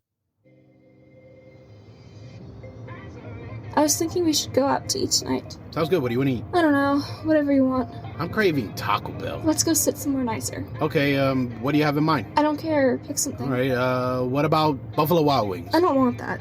Plus, it smells bad in there because of the carpets. How about Morton's? I'm not dressed for that. How about P.F. Chang's? I feel like you gotta be dressed up for that, too. You don't have to be all dressed up there, but whatever. So, nowhere really nice, but no quick service. How about Chili's? I don't know, maybe. Cheesecake Factory? I don't have the calories for that. You can eat there and not get a cheesecake. Who goes to the Cheesecake Factory and not get a cheesecake? Okay. What do you want to eat then? Seriously, I don't care. Joe's Crab Shack? I'll be down for some hush puppies. I don't want seafood. Make up your mind. You said you don't care, but you keep saying no to everything, so just tell me what you want to eat. It doesn't matter. Just pick something. Okay, I want Buffalo Wild Wings. I already told you I don't But want... I thought you said it didn't matter. It doesn't. So then let's go to TGI Fridays. I don't want that. Just do whatever. I don't care. It's always the same argument. You always fight about because you can't make a decision. Why does it always have to fall on me? Because the reality is that I don't give a but you give a If you said I want to eat a salad for Wendy's, I got to eat there. I actually don't care. You're the one that's picky. I'm not picky. The you are. I don't want to go out anymore. Why? Because you turned something nice into something negative. You said it's whatever I wanted, and I tell you all the things that I want, and you shut every single one down. So there's clearly something that you want that I can't seem to figure out. I don't care. You think this is the game? Why are you making it so complicated? It shouldn't be this hard to pick something to eat. You're right. This should be complicated, but guess who makes it complicated by giving attitudes? It's because I'm annoyed with you. Just take me home. So you're not eating? No. Are you sure? Yes. Well, on the way home, I'm stopping at Buffalo Wild Wings for myself. You're really going out to eat without me? Yep. You are so selfish. Ha! Fine, I know what I want to eat. Finally! Give a round of applause to my wife for making a decision. I want tortilla chips. Of course you would pick that. That's what I want. You picked the one thing I absolutely hate. You know how much I hate Mexican food. Well, that's what I picked. Damn, this is a popular argument that everybody knows. It used to drive me nuts. I get it. One person can literally eat anything and the other one can't seem to pick anything. This fight is tiring and so frustrating. Guess what? I got the secret. It's so very simple to master, and this argument will never happen again. I'm the one that can eat anywhere and almost anything. So if you're like me, this is what you have to do.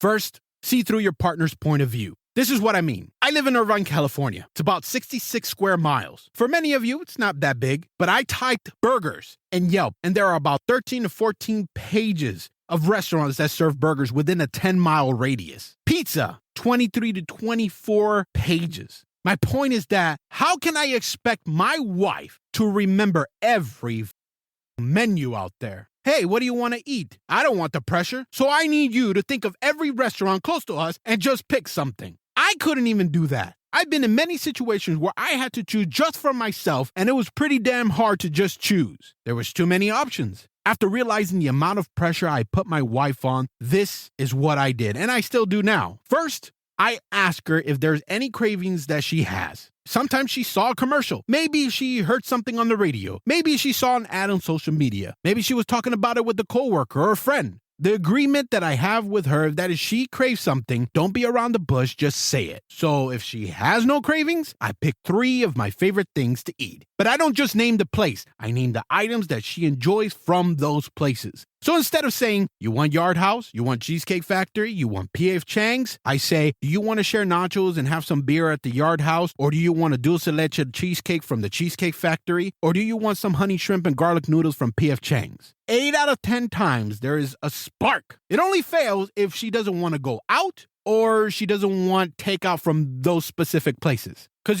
sometimes it's better to sit in the restaurant than taking the food out. Just tastes better. I just helped her choose by saying her favorite items without her having to think about it. And guess what? No argument. If you truly care for your partner, you would know what your partner loves to eat. You will know what he or she hates to eat. You'll know if they're on a diet. You'll know if they're a vegetarian. You'll know if they have a gluten intolerance. You'll know if they have food allergies. If you paid attention, you will know everything. Another thing to note is that it is okay to not eat what your partner wants. There are times where I wasn't feeling Chick-fil-A, which is her favorite fast food place. And this is an unpopular opinion, but I don't see the big deal about Chick-fil-A. 4 things that I like in Chick-fil-A. I like the spicy grilled chicken sandwich, which was always limited. So right now they don't have that. There was the waffle fries with the Polynesian sauce, the diet lemonade, and the Southwest salad. That's it. But if I'm not feeling any of those items, I would get nachos or a sub from somewhere. And I always get my food first so that theirs are more fresh. It took a little bit to my wife to get through that tough mindset that I didn't mind reheating my food or having it a little later. But I do try to pick something around the place she's getting food from. So if we're getting Chick-fil-A at the Tustin District Center, I'll pick up some Pei Wei. If the chick is in the Woodbury Center in Irvine, I'm probably going to get French bread at Panera, some chips and sandwich stuff from Rouse, and I'm making a sub at home. If it's the Chick-fil-A at the Foothill Ranch, then I'm having Rubio's chopped salad with some steak. You get what I'm throwing at you. Sometimes you need to have the balls to be a leader. Sometimes you have to pick. My wife and I are calorie counters, and it's what helps us lose and maintain weight. So picking something out to eat is a little hard because if we don't feel like cooking at home, we have to choose something that is worth ruining our diet over. Food is the dumbest thing to fight over. Think about it. I can't talk to her. He makes me so mad. I need to break up. Why? What happened? We couldn't pick something to eat, and so we got nasty with each other. And some of you right now feel stupid. Good. I want you to feel stupid because it is stupid. Listen, I did the same thing as you did back then. I did in the beginning of our relationship. But now we haven't argued about food in years, and it feels wonderful. The key is to be honest. You crave something, say it. Don't like something, say it. Don't be around the bush. Don't play any mind games. Just say it. Have a good time, enjoy the food together, and if you're in a position where you didn't get what you want, guess what? The same damn restaurant will more than likely still be there tomorrow. It's not the end of the world. The next argument also has to do with food. Man, I'm hungry. You want something to eat? No, I'm good, babe. You sure? Yeah, I'm good. I'm not hungry. All right, I feel like having some chicken nuggets from Mickey D's. You sure you don't want anything? I'm good. I don't want anything. Are you sure? I'm only getting a 10-piece with some sweet and sour for myself. If you want something, I'll get you something, but this is my food. I said I'm fine. Don't worry about me. I'm not hungry. Okay. I'm not sharing my food. Okay. How can I help you? Hi, can I get a 10-piece nugget with sweet and sour sauce? Would that be all? Yes. First window. Thank you.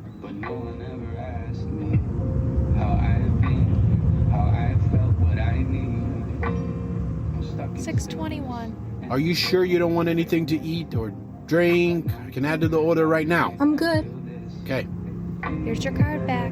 Have a great day. Here you go. Thank you. Have a good one. Thanks. You too. What are you doing? What? You're eating my food. It's just a nugget. What did I just say? I just wanted a bite. That's not a bite. That's a whole chicken nugget. I thought you weren't hungry. Well, I'm a little hungry now. How the do you get hungry all of a sudden? I smelled the food and now I'm hungry. That's my food. I wanted a 10-piece nugget, not a 9-piece nugget. And you're eating another nugget. What am I supposed to eat? I'm hungry. This is why I asked you what you wanted to eat. You always do this. I don't know why you're getting all worked up. It's just food. I asked you 100 times. You didn't ask me 100 times. Don't exaggerate. I asked you if you wanted something. Are you hungry? No, I'm not hungry. I'm fine. I'm good. Why do you do this all the time? This is my food. You sound like a little kid. I can't believe you're getting all mad because of chicken nuggets. I take a couple of bites and now you have to yell at me. No. You're not going to flip this and make me the bad guy. You love your Starbucks latte things, right? What if we go to Starbucks and you ask me if I wanted something and I say, no thanks. Then you order your vanilla bean frappa or whatever it's called and I drink half of it. Would you like that? I wouldn't care. I wouldn't be acting like a two-year-old. Bullshit. You're such a liar. You would be pissed if I drank your precious Starbucks coffee. That's how this is. It's not the same. What's so funny? I can't believe how upset you got because of food. I'm not pissed because of food. I'm pissed because you can never make a decision. Then when I make a suggestion, you shut it down. Oh, I know why. Why you say no to everything I suggest. Why? I finally understand. Are you going to say it? It's because you can't stand to see me happy. Oh, whatever. No. Every place I suggest is something I like, right? And you can't stand to see me happy. You can't stand that something so very simple can give me such satisfaction. You want me just as and miserable as you. You are so full of of yourself. It's hilarious. No, what's hilarious is that you can't tell me what the you want. Because I'm not hungry. It's not just food. You're always playing games. I don't play games. Yes, you do. Why not say what you want? Why is it that you're always giving me because I can't read your mind? I don't want you to read my mind, idiot. I want you to pay attention to me. I do. No, you don't.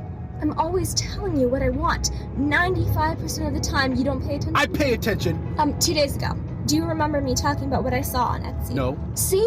Everything that comes out of my mouth, you ignore. You just brush it off. The only time you listen to me is if we're going to figure something. You listen then. I just wish you would listen to me and pay attention to my wants and to my needs. It's simple. Just tell me what you want. For you to pay attention. I've been seeing people argue about this so much lately, and it bothers the out of me. My frustration is not even towards the partner that can't decide. No, it's the selfish one that complains about the food being eaten. Oh, Steven, but that's his food. Listen, if that person loves his partner, if that person listened to his partner, if that person understood their partner, if that person gave a little damn about their partner, then there wouldn't be a problem. Here's what I mean. My wife has done that in the past, but guess what I did? I ordered a little extra knowing that, just in case. That's how I grew up. My parents always ordered a little extra. Why? Because people change their minds. Because sometimes you just need that little extra. And if that little extra didn't get eaten right away and I didn't want any more, there's a lovely thing called leftovers. You are a little...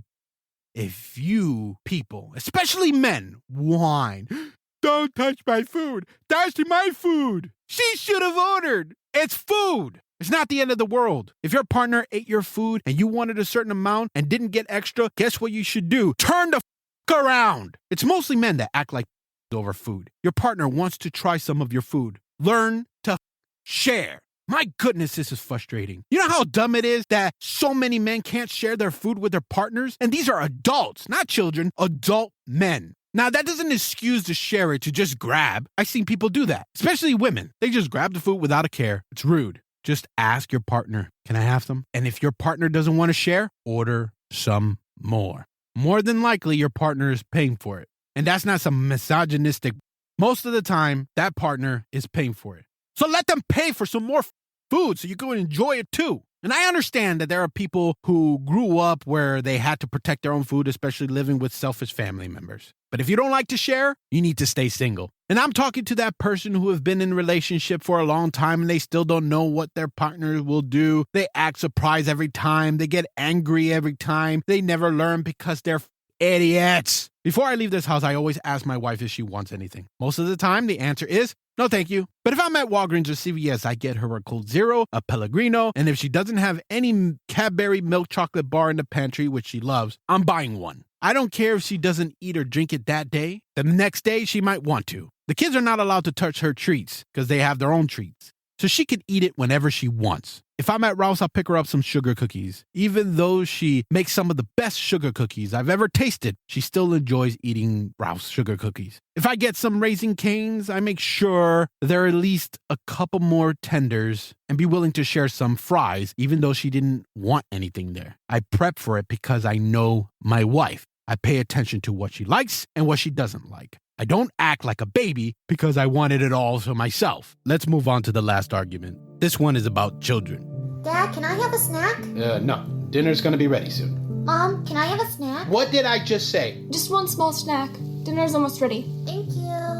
Why would you do that? What? Undermine me. I know you heard me say no to the snack. It's rude. You're showing her what Dad says. Our child is hungry and wants a snack. Why would I say no? Yeah, what kind of snack? A snack? Yeah, not a apple, not a fruit, no, candy or a cookie. It's always sugar. Are you saying I don't care about our child's health? I'm not saying that. But you're implying that. I didn't say that. I just don't want you to undermine me in front of the kid. You always do that. No, I don't. How about last night? She wanted to watch one more episode of Gumball, which is 11 minutes. As soon as I said yes, you told her to turn it off. Because she needed to bathe. She does great in school, does her chores, listens really well, does her homework. She deserves a little break. Now I'm a bad mom for not letting her watch more TV. You're not understanding what I'm trying to say. I'm not a bad mom. Nobody said that. Why can't we be on the same page when it comes to our child? Oh, you want to talk about being on the same page? I'll tell you what. The day you help me with her is the same day I will not say anything. I won't undermine you anymore. What do you mean I don't help out with our child? First, understand that I work too. Okay, congratulations. Oh, don't be a Listen, even though I work full-time like you, I do all the household chores just because I get home earlier than you do. It suddenly became my job to make dinner, to clean up, make sure that she did her homework, and at night I have to get her ready for bed. When she was little, I had to bathe her, read to her, and all of that. And what the do you do? I work longer and more tired than you. Are you kidding me? You don't think that I'm tired? What the do you think I do at work? I don't know. You think I sit in my all day just... I don't know what the you do, and I don't care. That's the problem. The fact that you don't care. You come home and you sit right the down. You don't even offer to help. No, you got a nice, hot, home-cooked meal. You take long showers, and sometimes you play with our child. Sometimes. She knows who her dad is, but you treat her like a stranger most times. I just wish you could help me raise our child.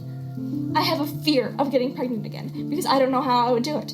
My sister has 4 kids and can't get done. You know why? Because her husband helps with the children. You're being dramatic. You act like I don't do shit. I do things with our daughter too, and I also do shit around the house. Like what? The yard. Once a month. I'm always fixing shit. You either half it or take months to get the whole damn thing done. What the hell are you talking about? I'll ask you, where is the drill? Since you don't want me to touch it. Your precious tools. You ask why. I tell you that we need to fix the hinge on the door. You say, I'm gonna do it, but you never get to it. Then when I do it my own or try to, you get all bent out of shape. Sometimes I forget. What the f*** you want me to do? Oh, do you forget to help me discipline our daughter? Do you forget to help me with her school stuff? Do you forget to help me answer questions that she might have? Do you forget to take her to the doctor and to take care of her when she's sick? Anytime I try to help, I'm doing it wrong. I discipline, nope, that's not how I was raised. That's not what my dad did. When it comes to school, you don't trust that I can teach them things and I can help them too. So guess what you do? You take over. You control every thing, and then you get overwhelmed with all of it because you want to do it all. And then you have the balls to go and tell other people that I don't do anything around the house. You are absolutely delusional and a liar. This is what you do. Hey, I did something with my daughter today. Hey, I did the dishes. Where's my praise? Can we now? Washing the dishes, doing the laundry, caring for our daughter, or any other tasks that comes with marriage is not just about getting praise or just helping out. It's about pulling your own weight. You're not a child. I shouldn't have to ask you to help me put our daughter's jacket away, or rinse your plate, or put clothes in the basket, or get our daughter ready for bed, or fold your laundry. I'm not the only one who lives here. The first thing I have to say, don't argue in front of the kids. You want your children to argue like you? Keep doing it. When they get into a relationship, they're going to argue just as hard as you and your partner did. It's all they know. They have no experience except from watching you. Children want to see their parents working together as a team. As soon as you start arguing in front of them, and it's about them too, you're messing with their mind. Don't argue in front of them. Best thing to do to avoid that is to go to a different room in an area where it's really hard to eavesdrop and then discuss the issue. You're a bunch of children if you can't say, let's talk about it in a little bit. Let's go move to the other room. That you have to get nuts right there. Always get your partner's back. I said that before. Always get your partner's back. If you disagree, talk it out with your partner away from the children. No undermining. Couples with children will disagree on a lot of things, especially when it's their first child. Until their children are out of the house, actually, even after the children leave, there's going to be new experiences, new challenges for the couples to argue about. People grow up differently, so they're going to parent a slightly better way than they were raised.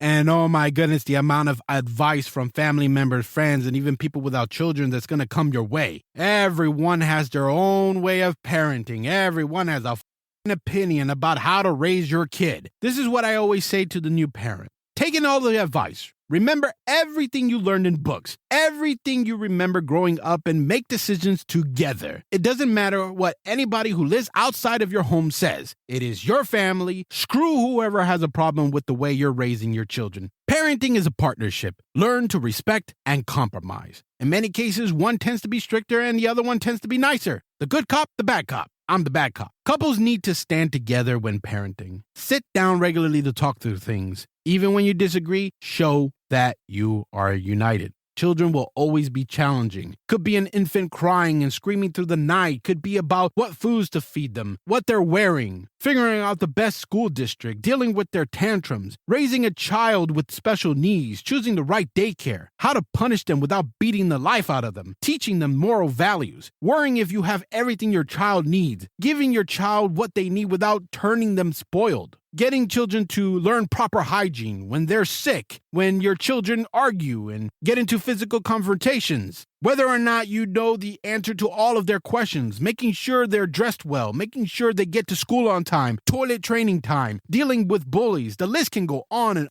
and it will always feel like it doesn't stop. My children are still young, but there are parents who have adult children, meaning it doesn't stop even when they become adults. Parents have to worry about their adult children, whether they have crossed boundaries, if they raised their children right, thinking maybe they could have done better, wondering if they were being too critical. What kind of grandparents are they going to be? Are they going to like the daughter or son-in-law and their family? Are their adult children going to keep in contact? Like when the children are little, the list can go on and on too for adult children. It doesn't matter if they're 1 year old, 13 years old, 25 years old, 40 years old. You have to have each other's back no matter what. Never throw your partner under the bus. You have to talk to each other and you have to listen to each other. Like I said, we all have different belief systems and always have different ways of communicating with each other. No one's the same. That is why it is so very important to always come together. Love each other. Children see that. Many times couples put their relationships on hold just to parent. Don't do that. You want your children to have great relationships because you wish them the best. Show them the right way of doing things. Don't show them the toxic way of doing things. I've only shown you the most common arguments. If I had maybe 2 more months in researching, writing, and planning, I could have added more arguments and more solutions to the one you just heard. Whether you're fighting about any of these things you heard today, or going through the I'm stressed out argument, the why don't you listen to me argument, the falling asleep together argument, the directions argument, the ruining laundry argument, the what to name your child argument, the planning the future argument, the tell me what you mean argument, the my day was bad so now it's your fault argument, the what to watch argument, the cheating in the dreams argument, the hogging all the covers argument, the toilet manners argument, the temperature control argument, the annoying habits argument, when they're messier than you realized argument, being late argument, the religion argument, or what to wear argument. It's not worth the headache and heartache. There are many more reasons why people argue. It could be small and it could be a big deal. Just know that it only takes 1 second to say, I love you, to say, I'm sorry, to say, can we talk, to admit that your partner was right. Stop letting pride and your stupid ego mess up your relationship. A great life is how your partner greets you at the door when you sit together for a meal or when you're driving somewhere. Those are small things that count. Those small amounts of time adds up. One of the secrets I learned a long time ago is to master those small things. Be the best that you can be in those small things. And I'm telling you, it will lead to a great relationship. The little things always let my wife know that she is always in my heart and always on my mind. I want you to listen to this. Hi, baby. Baby, you have to listen to me carefully. I'm on a plane that's been hijacked. I'm on the plane. I'm calling from the plane. I want to tell you I love you. Please tell my children that I love them very much. And I'm so sorry, babe. I hope to be able to see your face again, baby. I love you. Bye. You do not want your argument to be the last thing you said to your partner. Can you imagine? You ate my food. Spend time with me. Just pick something to eat. What if those were the last thing you talked about before they passed away? It's easy to argue. It's easy to call each other names. I want you to think about a plate. Imagine it thrown on the ground. Now say sorry to the plate. It will never be the same. You have to be quick to listen, slow to speak, and slow to become angry. If your partner messed up, say it. If something bothers you, say it. Doesn't matter if it leads to a heated discussion. If you remain calm and talk without anger, you will win and your partner will come around. Here's another way of looking at it. Be glad that he is willing to fix the problem because something would be really wrong if he didn't care to fix it. A partner who is pissed as hell and can still call you back after an argument just to remind you that no matter how things are messed up, that he is happy that you're in his life. After every time my wife and I argue, one of us always says, why you gotta be so difficult? If my wife asked that first, I'll respond with, well, I gotta keep you on your toes. It can't get too comfortable. If I asked it first, she'll respond with, well, you're not a walk in the park. And I'll say, nope, I'm a breeze in the park. She knows I love her no matter what. Men are raised to learn how to treat a woman and what to expect from a woman. Women are taught what to expect from a man, but not how to treat a man. So how the hell are you supposed to know what a man is thinking or what they want? You got your own problems that life throws at you. And like I said, our Wine and Shine host will go more into the woman's mindset. Here's something else I noticed taking my boys to the toy section in Target. Growing up, boys were given toys and sports things to play with. Things you could do outside, indoors. It was fun. Girls are given baby dolls and registers and homemaker things. They are taught early on how to be mature. While girls are playing house, the boys are playing in the dirt with their Tonka trucks. So it takes a little longer for men to catch up. Now, this does not excuse the pathetic toxic men out there. The Bible says in Ephesians 5:33 that the man should love his wife as he loves himself, and that the wife should respect her husband. So the husband are called to love, and wives are called to respect. God created each woman with a deep desire to feel loved, and God created each man with a deep desire to feel respected. So men, if you feel like your partner doesn't respect you, you have to ask yourself, are you showering your partner with love? I want your listeners to feel the same as I do.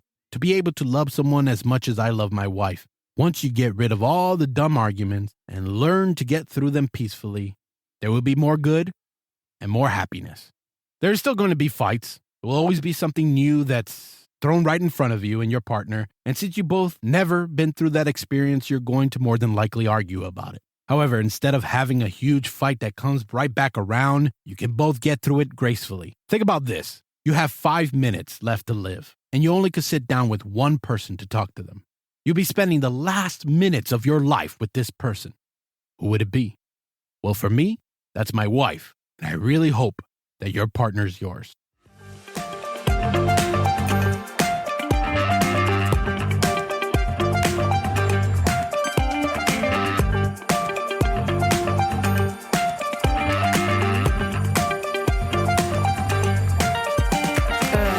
For the 15th time this week, I've sat in this dumb position, cutting off my circulation. I'm stuck sitting at the 2022 World 10-Ball Championships.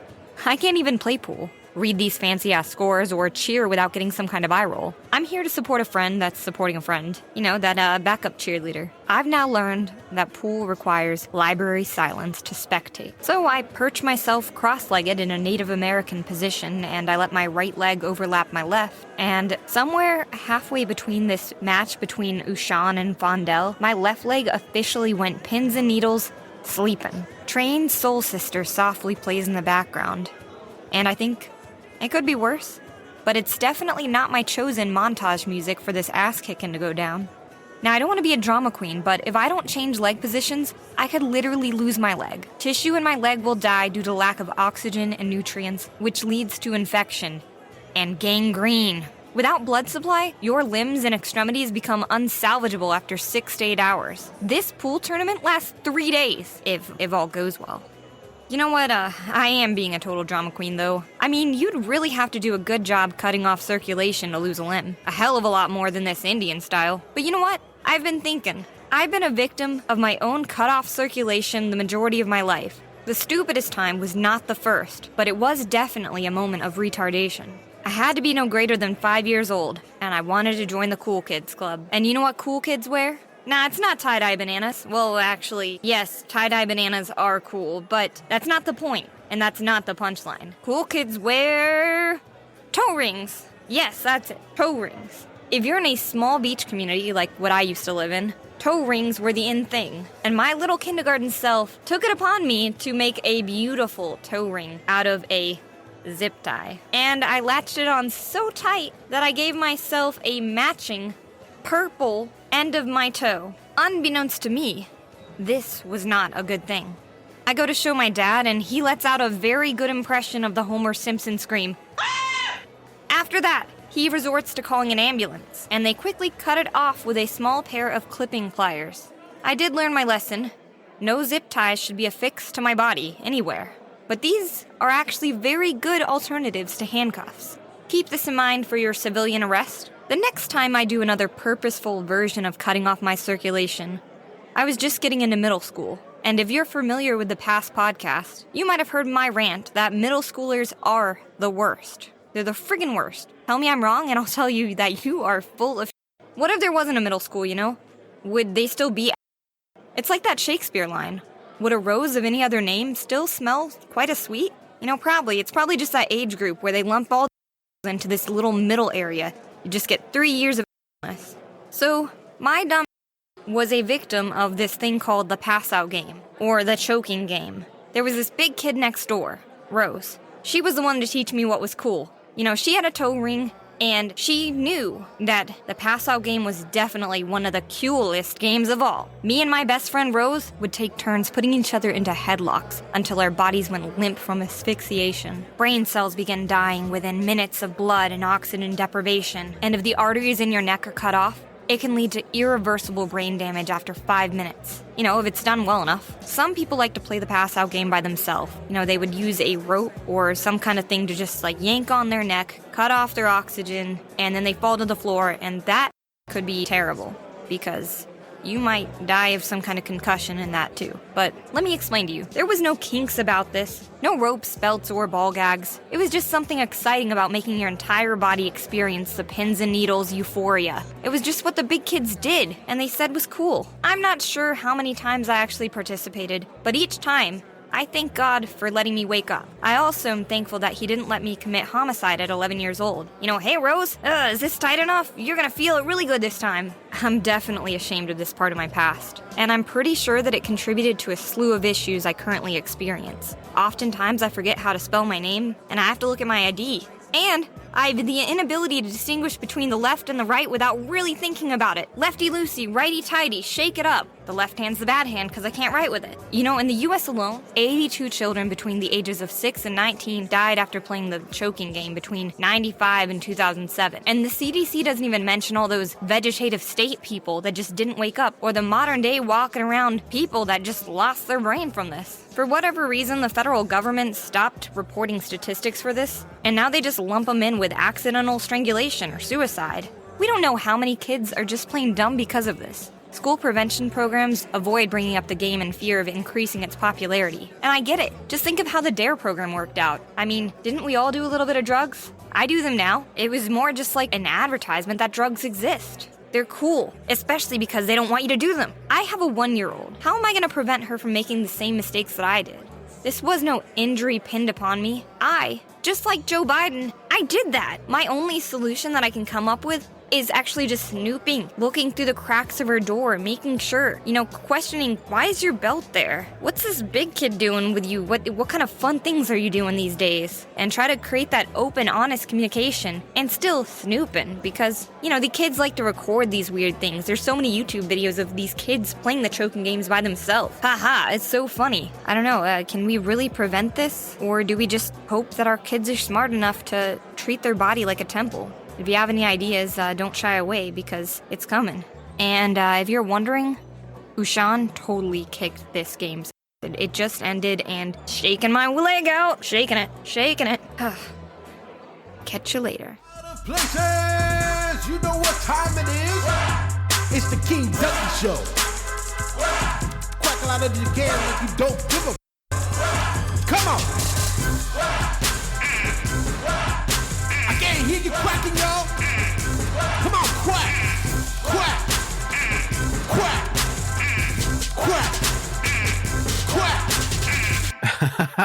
Hey, out of placers. It's another month, another episode of the King Ducky Show, another episode of the Out of Place podcast. And boy, has this month been crazy. Chris Rock got the slapped out of him. That was insane. I don't know how to feel about it, honestly. I feel like it might have been staged because Chris Rock and Will Smith, they've been in movies for pretty much this whole last 2 decades. Especially Will Smith. He's been in tons of action movies. And yeah, they're both getting older, but I think it might have been staged. That all went a little too smoothly for Will Smith, especially with him actually walking up on stage. Doesn't really make sense how he was able to just walk right on up there. But with all the Ukraine going on right now, I just want to be able to lift some spirits. There's too much stuff going on right now. Gas prices are high. Graphics cards are still way too expensive. April 1st is coming up, so hearts are going to get broken. People are going to get fake cheated on, and so many parents are going to have heart attacks because kids are pregnant, and that's just how it is every year. So I went fishing out with my dad, right? We were just having a grand old time. We get out there before the sun comes up. It's cold. We're relaxing, and we're just having a grand old time. We're fishing. And here in the state of Texas, I'm pretty sure every other state you got to have a fishing license. But here where I am in Texas, game wardens, insane. And they're a very vital part of this story. So me and my dad are fishing. We got the minnows in the water. We got about 8 poles. We're going to catch something today. Turns out, we didn't catch nothing. And it's about, I say we got out there around like 6:30 in the morning, and it's 12. And we're like, you know what? We're not going to catch anything. We're going to go ahead and call it quits. And then game warden pulls up. So I'm walking a few of the poles and chairs back to the truck. And game warden stops me. He says, "Hey, can I see your fishing license?" And I said, "Yeah, sure. No problem with that." So I show him my fishing license and we're good to go. I was like, okay, cool. This will be a quick, easy thing. Then game warden and his game warden buddy, they look at each other for a second and then they look at me. In my head, I'm like, what's going on? There's something wrong with my fishing license. Because at Walmart, when I got my fishing license, the lady was like, "Oh, we could do the thing for the veterans." And I was like, "No, you don't have to." She kept talking about canceling it and redoing it. I was like, maybe she actually did cancel it. Forgot to redo it. No, my fishing license was fine. Game warden looks at me and he says, "Hey, you've been smoking weed today." I was like, "No, I don't smoke weed." He's like, "You sure?" I was like, "Yeah, I'm sure." He's like, "Empty your pockets for me." So I empty out my pockets. I got my phone, my wallet, I got my vape. And he's like, "What is that?" He gets all antsy. I was like, "It's just my vape." He's like, "Is it THC?" I was like, "No, it's nicotine vape."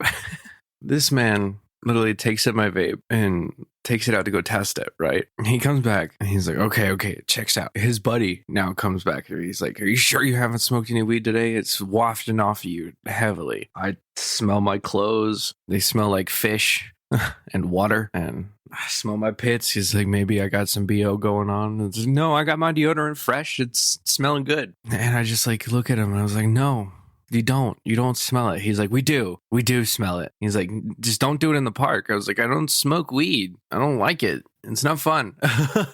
And he's like, "Sure. Just next time we see you out here, if you smell like weed, we're taking you in." That's just crazy. Like, why? Why come after me? I didn't do anything. Yeah, I was in a hoodie and sweatpants, but that's because it was cold in the morning. But whatever. If you're a game warden or any sort of like authority figure listening to the Out of Place podcast, please don't do that. Please don't try to frame somebody for something. If you got something in your pocket, don't do that. Now, on to the Will Smith slap. This is what I really wanted to talk about. All right, so that whole thing with the "keep my wife's name out your mouth," like that 100% like gave off to me like Will Smith's yelling at Sam from I Am Legend, the mannequin, whenever he meets him out in the street. That it gives me that kind of vibe. And so that's why I think it's staged. Like, not only does the slap and nothing happens to Will after the slap, like you would think security would be all over Will Smith after slapping the host, but no.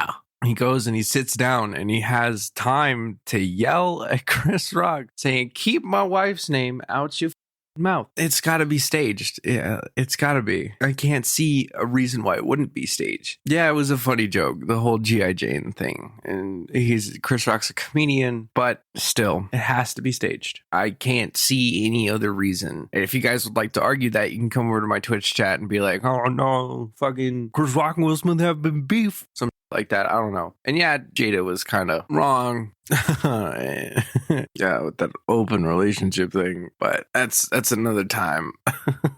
So how are you guys doing? You guys doing all right? You out of placers? I don't know if many other out of placers actually listen to my show. That'd be kind of cool. Before getting on the show, I kind of idolized everybody else. I don't know why. I mean, Steven's a cool dude. Since COVID's dying down, I kind of want to talk about this a little bit. I got the COVID vaccine when it first came out. Army said everyone in our unit's getting vaxxed. And right before I got out, the Army was like, "You know what? You might as well get it before you go." So I said, "Sure. Why not?" And I got the vaccine a couple months ago. I caught COVID. And for all those people who are like, "Oh, the vaccine will make it to where you can't get the COVID." No, you 100% can get it. I suffered. It sucked. I felt like I got hit by a truck. COVID sucks.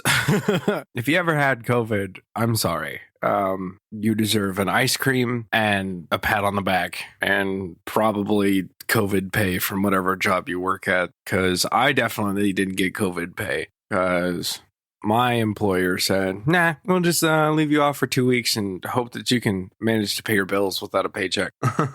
It's fine. I got Twitch and someday that'll pay off. No.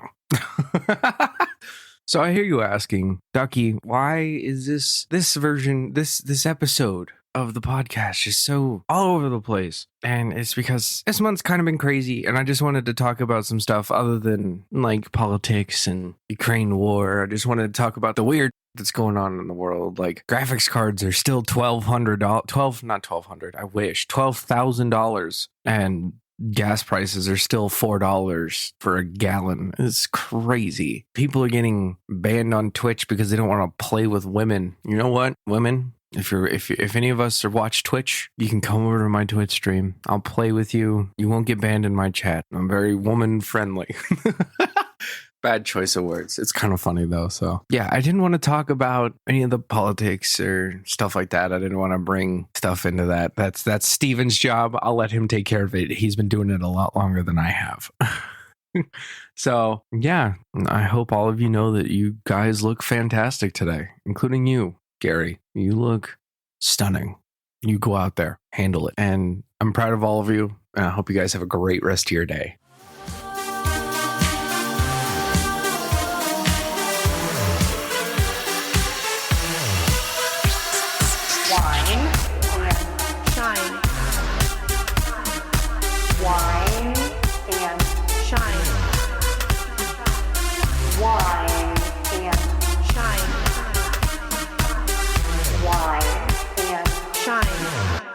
Hello, everyone, and welcome to the Wine and Shine podcast. This is episode 1, and I am your host, Luna Wilson. I know that everybody, instantly thinks of the cat from Sailor Moon. Luna, the one with the, crescent moon on her forehead, which is exactly where the name came from. I love it. I personally feel like it fits me because, it's my name, of course. But this is my first time hosting a podcast. A little bit of a background about me is that, number one, I'm not very charismatic here.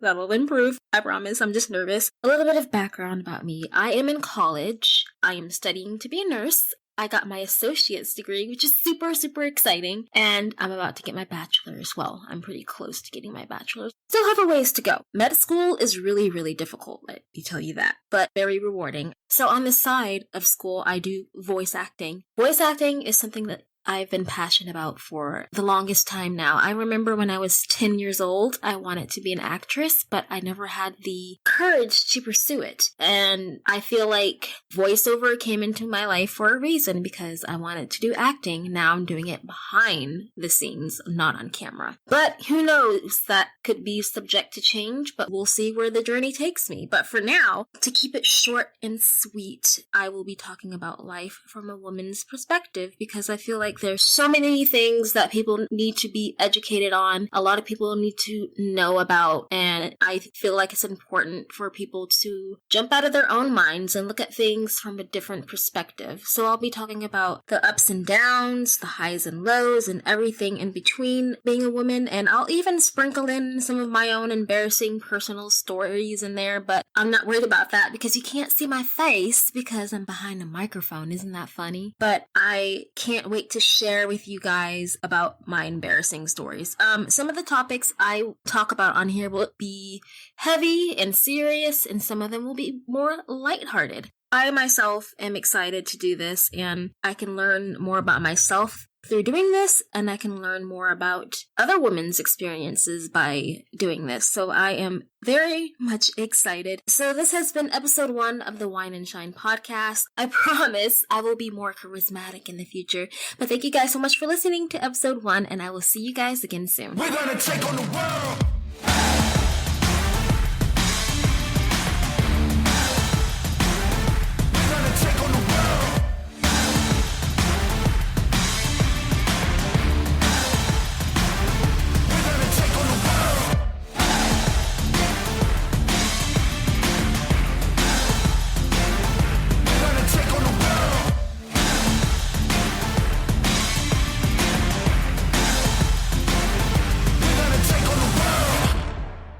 Don't you ever wonder if there's music out there that doesn't fit your everyday pop or maybe country or rock music? Something right in between or something entirely different? Well, you're in luck. I'm Sammy, the host of the Boombox. Today is a little intro to the Boombox, so let's start off with a recommendation of something we probably all know. Honestly, don't count on it, but here we are, starting off with, drumroll please, Mother Mother. Mother Mother is a wonderful band known for creating songs like Hayloft, Burning Pile, Oh Anna, and Body. What exactly do I like about Mother Mother? All of their songs have a story. One of them, Hayloft, is about two young lovers. Long story short, the girl's father shoots her partner. How lovely, right? The family ties people. Anyways, after the dad shoots the girl's partner, she mourns and creates a plan to get back at her dad and make him pay. This is where Hayloft 2 comes in. This song describes how the daughter feels she has no choice but to shoot her father for what he did. In the end, she succeeds, and she goes inside her house and enjoys a packet of fruit snacks. Okay, I'll admit the fruit snacks part was a lie, but you get the gist. Every Mother Mother song is unique and different, each telling a compelling story about a person, mindset, or place. Want more analyses of more songs like Hayloft or bands like Mother Mother? Then tune in to the Boombox.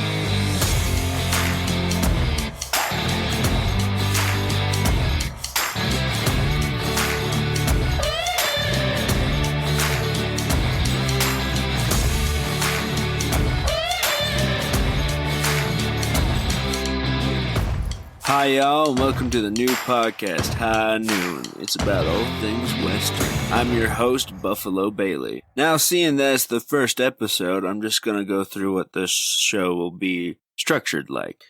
Like this first segment, it will either be me talking about something I've chosen, and then there'll be a little ad break that's not a real ad break, it's for comedy purposes. For today, I'm going to talk a little bit about me. I'm a woodsmith by trade, and I'm really into all things Western. I mean, I live there. And I just wanted to do a podcast, and this show gives me the opportunity to do that. Now, you may be wondering why I chose the host name Buffalo Bailey. Well, since it's a Western podcast, I thought I would be a little funny and go off of like Buffalo Bill. My name's Bailey, and I'm into buffalo, so I thought it fit.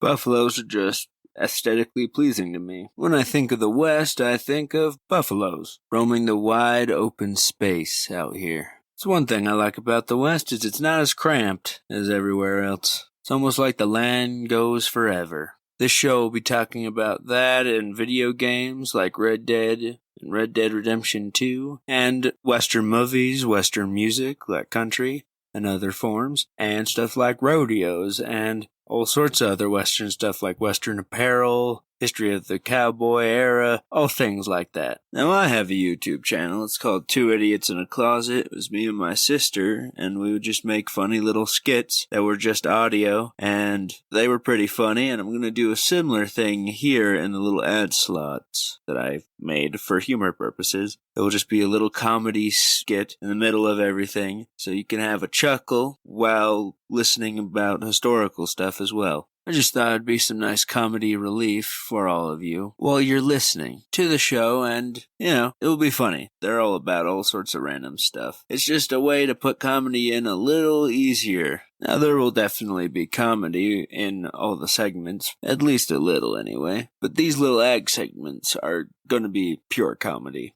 It might not have anything to do with the West or Western things at all, but they're there just for a laugh. That way, if you're not interested in the West, maybe you'll be interested in the short little comedy bits. That way, there's a little bit of something for everybody. And I'm going to show you one of those little ads right now. To the ad! Do you feel like you're trying too hard? Do you feel that you're so successful that it radiates off of you too much? Now, introducing Pâté de Sofa, the only perfume that will make you smell like a lazy, unmotivated loser. With the overwhelming scent of BO and just a hint of cheese dust, you'll smell like you've never tried before. Pâté de Sofa, the scent of failure. And we're back from the ad. I know humor's subjective, but I find that very hilarious. And if you don't get the joke, pâté de sofa is couch potato in French. And there's going to be one of those in every episode. At least I'll try to get them in every episode. And who knows, maybe we'll have guests on. Maybe we'll even do interviews. It'd be cool to have, like, interviews of country singers on their new songs. That might be something that might be possible. Maybe we could even interview rodeo stars. Maybe we could even talk about guns from the 1800s, you know, like the revolvers. We can even talk about Western dishes. If there's anything I haven't mentioned that you think should be in a Western podcast, please tell me in the comments. Don't forget to subscribe to the channel. All y'all have a good high noon.